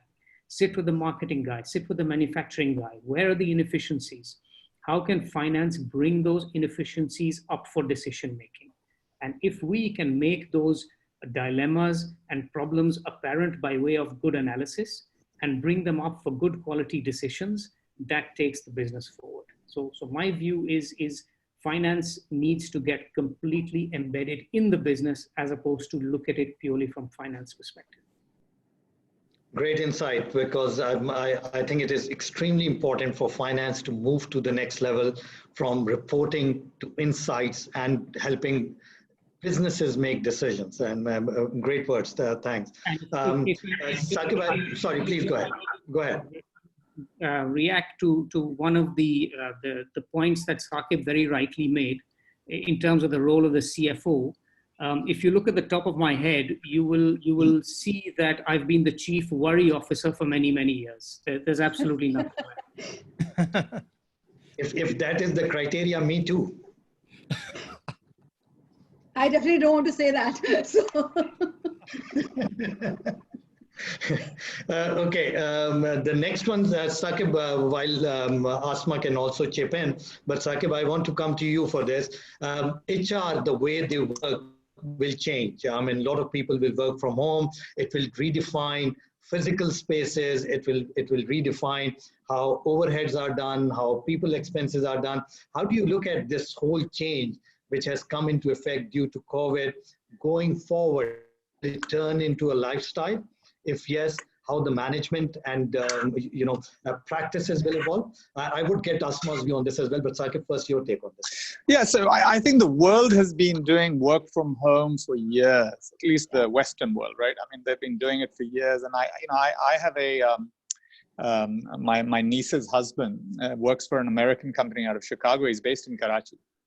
And he's paid a lot of money, and he works in the oil and gas business. And I go, your company is crazy for, relying on you, believing in you. But I think that's the trust at a certain level that evolves, that, a professional will be a professional no matter where they are, in the home or at the office. So I think there's going to be a big change. But I think the second question is a lot more difficult to answer. How does HR manage the work from home field force? I don't know. So I'll stop there. So that's a difficult one. Asma, you need to come in here. Yeah. Look, it's a talk everywhere nowadays. Like every business has been hit with budget constraints given the the pandemic. It's a global issue right now. As Sakib mentioned, a lot of other countries, it's quite common to have work from home, but in our country, it's not very common. We're just doing it right now, and we think that it's temporary. In my opinion, it's going to take longer than we think that we come back to like 100% people working from offices. So we have to come up with, it's not an easy answer to this. We have to come up with a lot of, solutions in terms of first identifying jobs which can be done through home, like which can be allowed, on a permanent or a rotational basis to work from home. That again, when you get hit by something like this, then you actually have tested your own resilience for this and you make plans accordingly. So right now everybody's working from home, most of us. Branches and certain businesses, of course, they are open, but majority of us are working from home.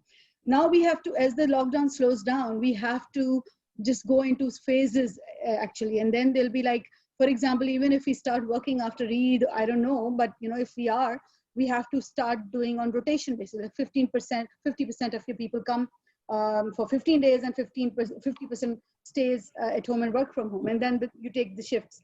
So that is again going to help us ascertain if this is doable. But there's certainly some jobs which can be which can be done through resource center being developed, through technology help. How we can make them work from home because it is cost effective as well, cost efficient. Office premises are not required, but digital, we need to invest in technology for that. One job family, which I believe can easily be done through work from home, because in one of my previous organizations, we tried that, is call centers. Why can't we have call center people working from home? It's just that you have to invest in technology. That also not only is cost effective for the company, but also it provides a lot of job opportunities for housewives, which are educated, but for some reason they cannot leave home. And a lot of opportunities for students as well. While they are actually studying, they can put their education bill through doing some part-time work from home. So these are the easy ones, but there's definitely a lot of other job families. We can look into that, and that time will tell. Once we experience that, it has to be phased into it, and we will be phasing into it because we have no choice. We just can't go to work all of a sudden. We'll have to phase it.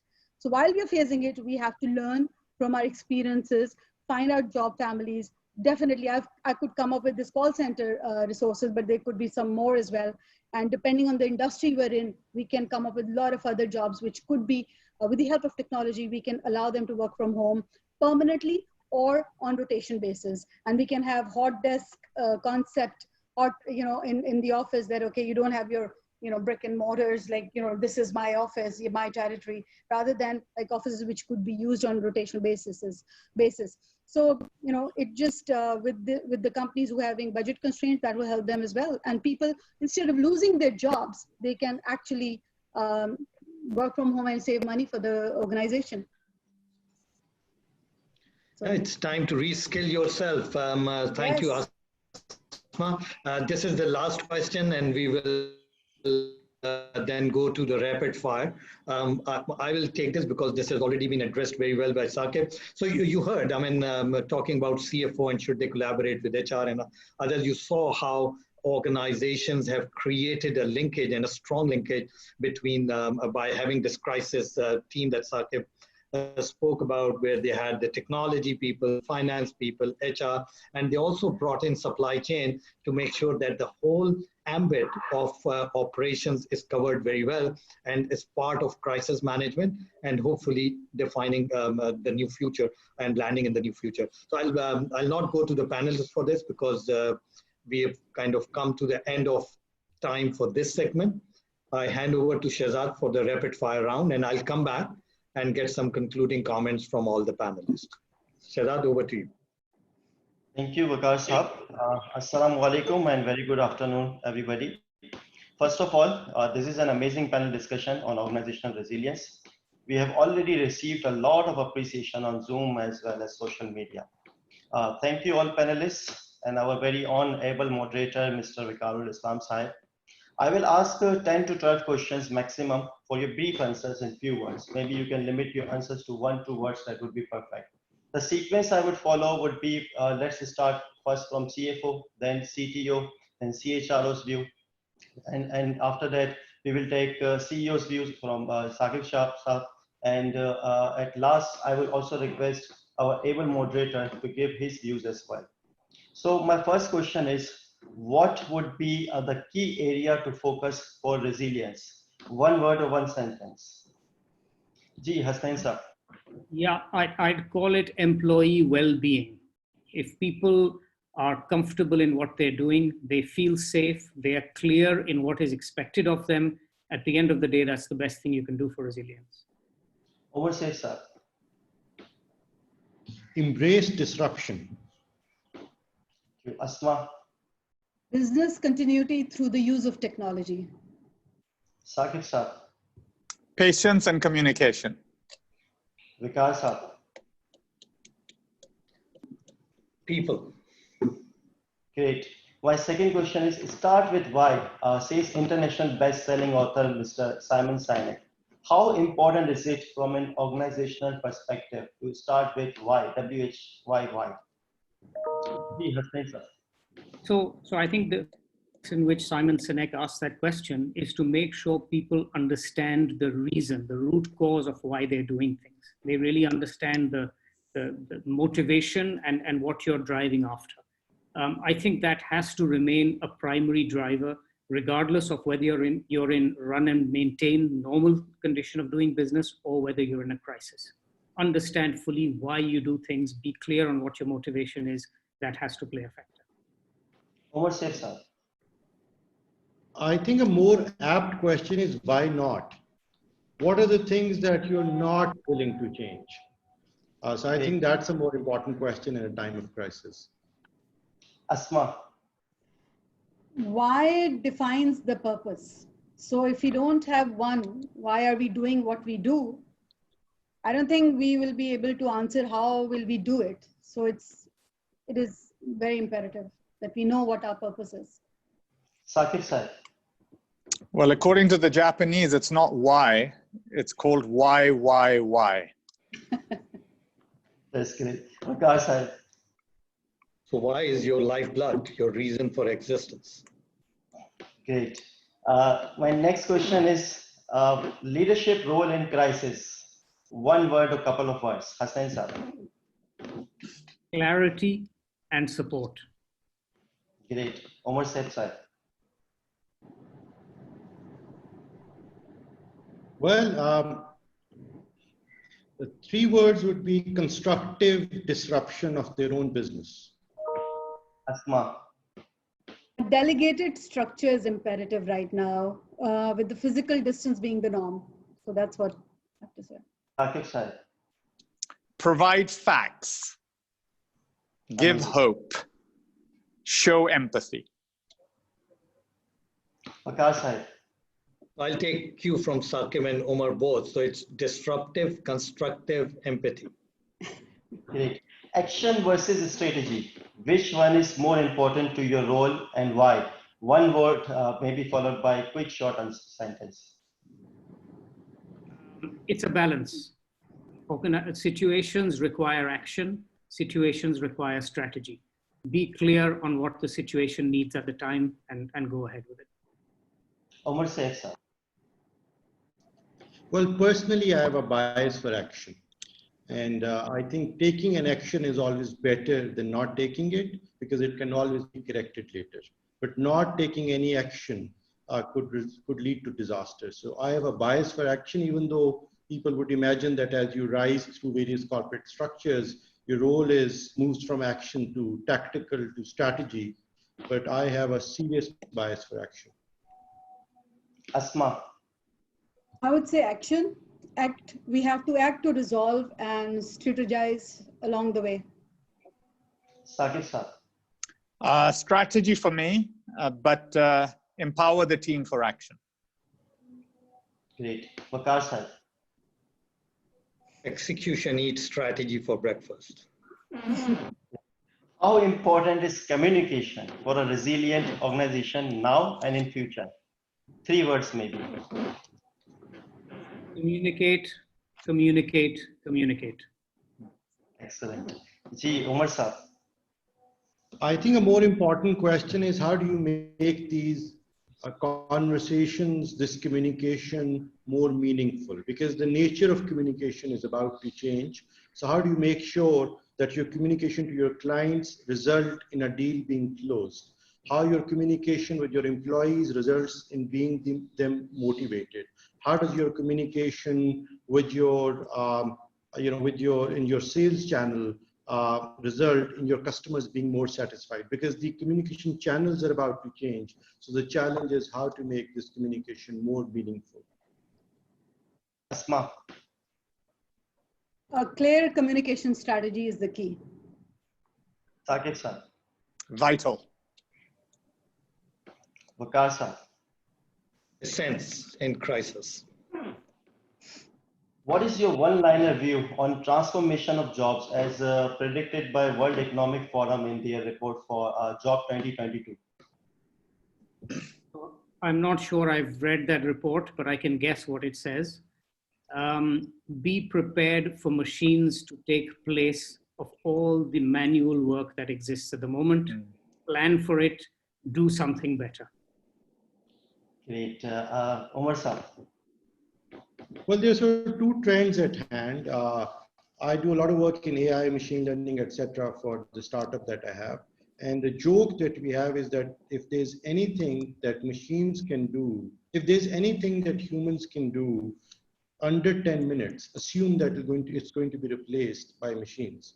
That's just the power of AI and machine learning. But I guess your question is a different one. Your question is about this World Economic Forum's view of how jobs are going to transform into tasks, what they call the gig economy, where people, and in my world, people are already quite used to, with these marketplaces, getting things micro outsourced, from being able to maintain a ledger, to design a logo, to do a transcription, medical transcription, to write some content, etc., etc. So I think jobs are going to be replaced by gigs or tasks. And sooner or later, each industry is going to be disrupted by that. The tech industry is already disrupted by that movement. Asma. Technology specialists and digital transformation specialists will be high in demand. Okay, Saqib sir. Yeah, I agree with that report, totally. Vikas sir. It's all about upskilling and reskilling. Thank you. I would like to go a bit faster, and audience can also reply using the chat section. How important are handshakes from personal as well as organizational perspective? Hassan sir. Do you mean physical handshakes? Any handshakes, personal handshakes versus organizational handshakes? Yeah, so I think personal handshakes probably less relevant, as we've seen very much happening in the past few weeks. Handshakes in terms of clear understanding, absolutely critical.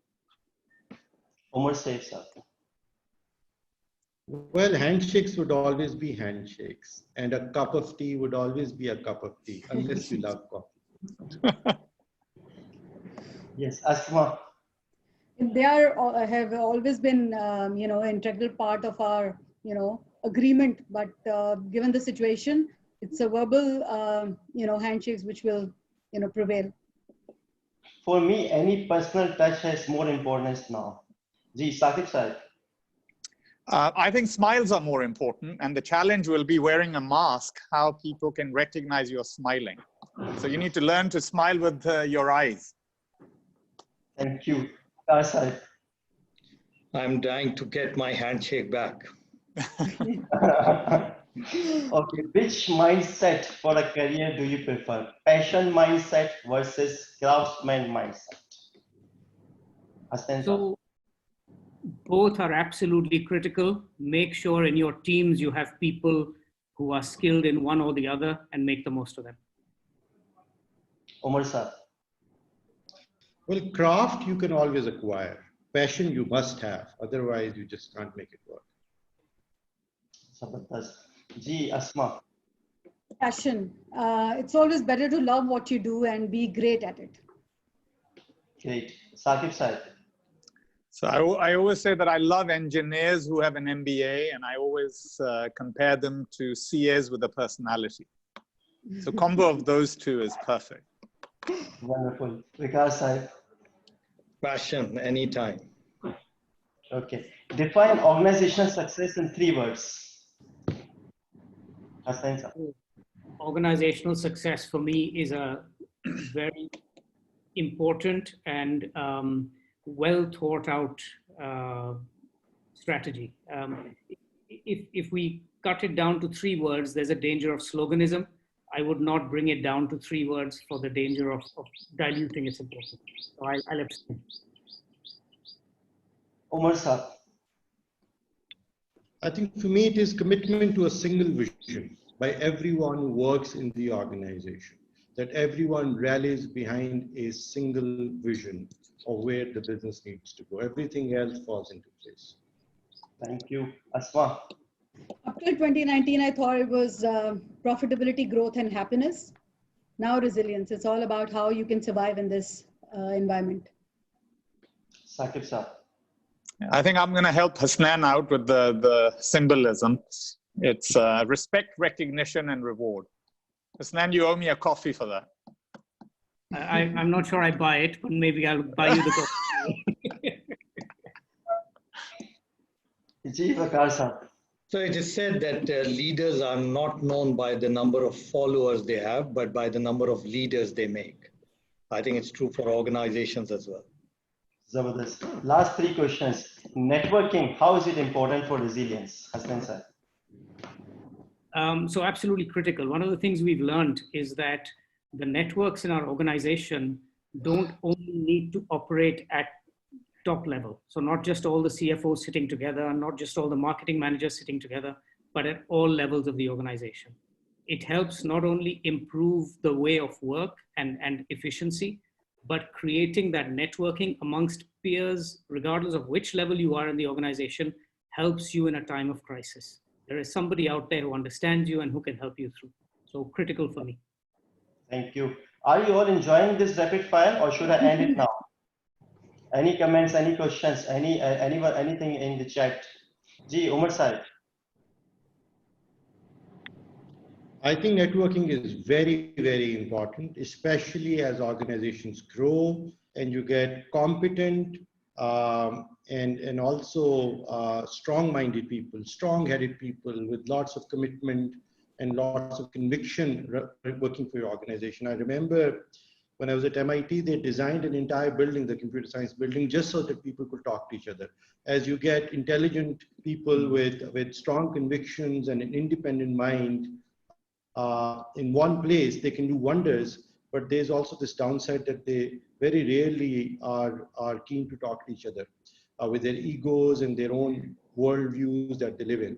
But I think networking is therefore super important. So it's an organizational challenge, and organizations go to great lengths to make sure that their high performing teams are always networked and rally behind a common vision. Thank you. Asma. Networking is absolutely important for survival. Organizations do not have enough time to experiment, so it's always better to learn from each other. Great. Saqib sir. I think it's very important for getting things done. Great. Waqar sir. The whole concept of LinkedIn is on networking. So if I know someone, I'll know someone who knows someone, and that's how LinkedIn is created. Think about it. That's great. जो audience हमें देख रहे हैं वो chat में अपने LinkedIn profile भी drop कर सकते हैं. The next question, actually last two questions now. Continue work from home even after pandemic, yes or no?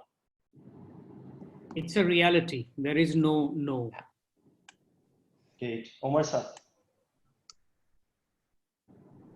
Omar said sir. I can be this could from home.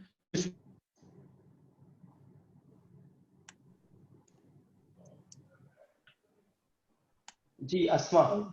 Yes, it will continue. As I mentioned earlier, it will be a way of work for us for a very long time, I guess. Saqib sir. Yes. Ji, Omar said sir, you're back. Sorry, I got disconnected. I think this depends almost entirely on how much more my spouse is willing to put up with me working from home, and I think that's true also for people who work with me. But given the opportunity, and it looks very dicey at this point, but given the opportunity, I think we could be just as productive working from home, especially in the technology world. Great. Waqar sir, you are a great promoter of WFH. I am, but I believe there is enough space for a digital world and a physical world, and the key word is coexistence, and both of them will continue, both work from home, and there will be a need for physical work as well. So a combination. Yes. Thank you. Last question. Convert organization into fully digital model versus just add digital mode as additional feature. Ji, Hasnain sir. Absolutely the first one. I think the option to remain partly digital is rapidly becoming obsolete. If organizations don't acquire full digital capability, they will be overrun by competitors. Omar said sir. I fully agree. I think your business would have to be digital. Which basically means that you'll have to embrace technology in every aspect of your business. It's not just making your processes digitized or buying computers for your people. If your business depends on brick and mortar, for a lot of people to come together for your business to grow, that model would need to change. So your business would need to become digital, not just your sales channels, not just your processes, not just your infrastructure. Your business would need to become digital. Asma. I believe organizations need to be as digital as possible, taking into consideration the needs of the business and their customers. So as Waqar said earlier, it'll be a combination, a complete combo, I would say. Saqib sir. I think for services business, it has to be a revolution, but for manufacturing, probably an evolution. Ji, Waqar sir. I think it needs to remain a blend and will stay as a blend. Businesses need to run on technology, but you cannot take out the need for physical interaction and the touch and the feel of people. Thank you. if time permits, I would like to ask one more question. That is the last one from Chief We've Worry already run Officer. out of time, so this is the last From one. Chief Worry Officer to Chief Value Officer. Just one sentence, please. From Chief Worry Officer to Chief Value Officer. Hassan sir. The worry part is where the thought starts. The value is where the thought ends up. Ji, Umar sir. I cannot better that statement. It's a perfectly. Yeah. I would also second that. Yeah, I think we're all going to let Hasnan have the day. Yeah, Hasnan, you've ended it well. Very well. Very well. Thank you, Shazad. Thank you so very much. Thank you very much. Thank you. So before we conclude, I just want to get a very quick 1 minute concluding comments from each of the panelists. Saqib, I want to start with you on just the topic of resilience, how you see the future, how you saw the panel, and anything you want to add. Just 1 minute. You know, my view is optimism, you know, is really critical at this time. I think creating optimism, you know, not having a doomsday scenario. So my advice based on a lot is that, you know, while we love information, I think we need to cut ourselves off from watching too much TV, social media, all that stuff. I think we need to concentrate on our own businesses, on our own friends, our own network of people to get this thing going again as people, as society. Businesses, I'm not as worried as others are. I just think it's a time out for a quarter. It'll take a little while to get back to where it was, but you know, people have fought world wars for 6 years. People have had things and have come back. You know, we just need to give that reality check to our children all the way to our colleagues, right? And I think we'll be okay. Science will trump. Human beings are amazing. As someone said, in fact, you mentioned Amir Ibrahim. Amir Ibrahim this morning said, hope will prevail over experience. So, Hasnan, your take, concluding comment. No, so similarly, I think optimistic.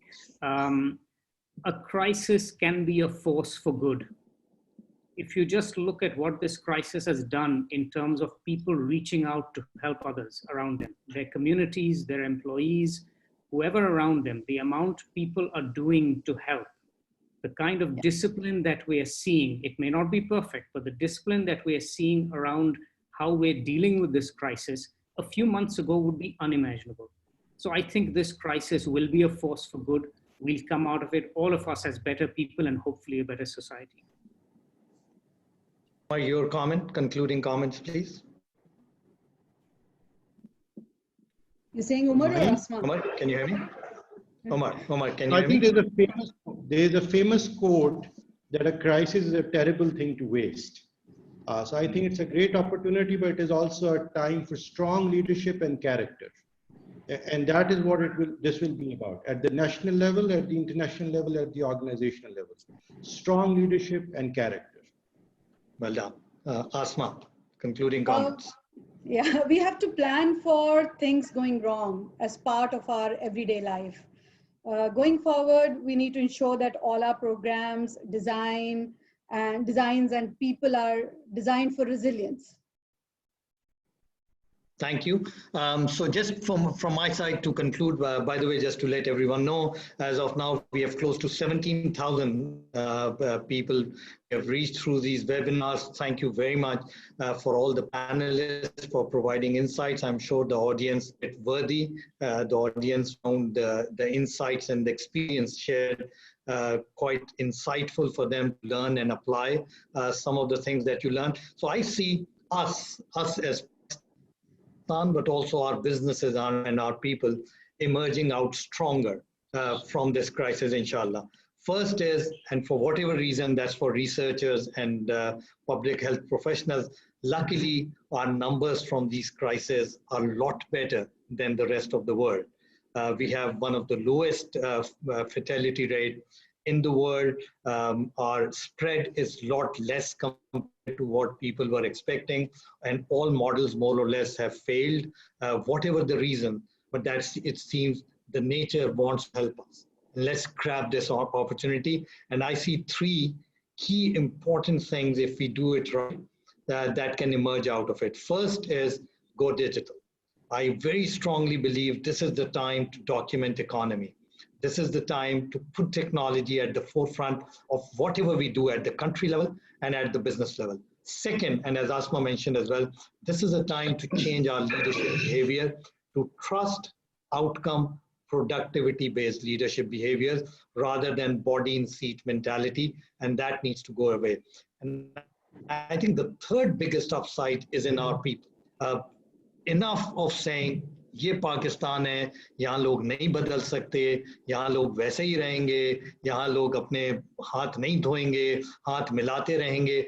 This is a time to educate, enable, and enforce an SOB-based structure which upgrades our people to the next level so that we all become a better civic nation. All the ingredients are that, inshallah, we will. So I'm a lot more hopeful, as Saqib also mentioned, that we will be okay, and okay with a strong capital O and K. Over to you, Khalid sir. Gee, I just want to convey my deepest thanks. It has been the most enlightening and very, very engaged discussion. Thank you, Saqib. Thank you, Hassan. Thank you, Asma. And Umar Saab, very grateful for your participation. And I suppose, Fakar, you have a lot of fans. If you want to create a fans group, we can do it for you at ICAP, because the comments that we got were so complimentary about you. We will share them with you later on. So thank you very much for being part of it. I'm working on an alternate career, so don't worry. and last but not least, I would like to thank the host, Mr. Muin and Shehzad, for putting up very, very interesting rapid questions. So thank you very much, rapid fire questions. We look forward to your contribution to ICAP going forward. We do issue a post-webinar paper which summarizes all the discussions that we've had today, and we'll also share them with you. And I'm grateful and thank you once again for all of you for being part of ICAP and being part of today's webinar. Thank you. Thank you very much. Thank you. Thank you. Thank you.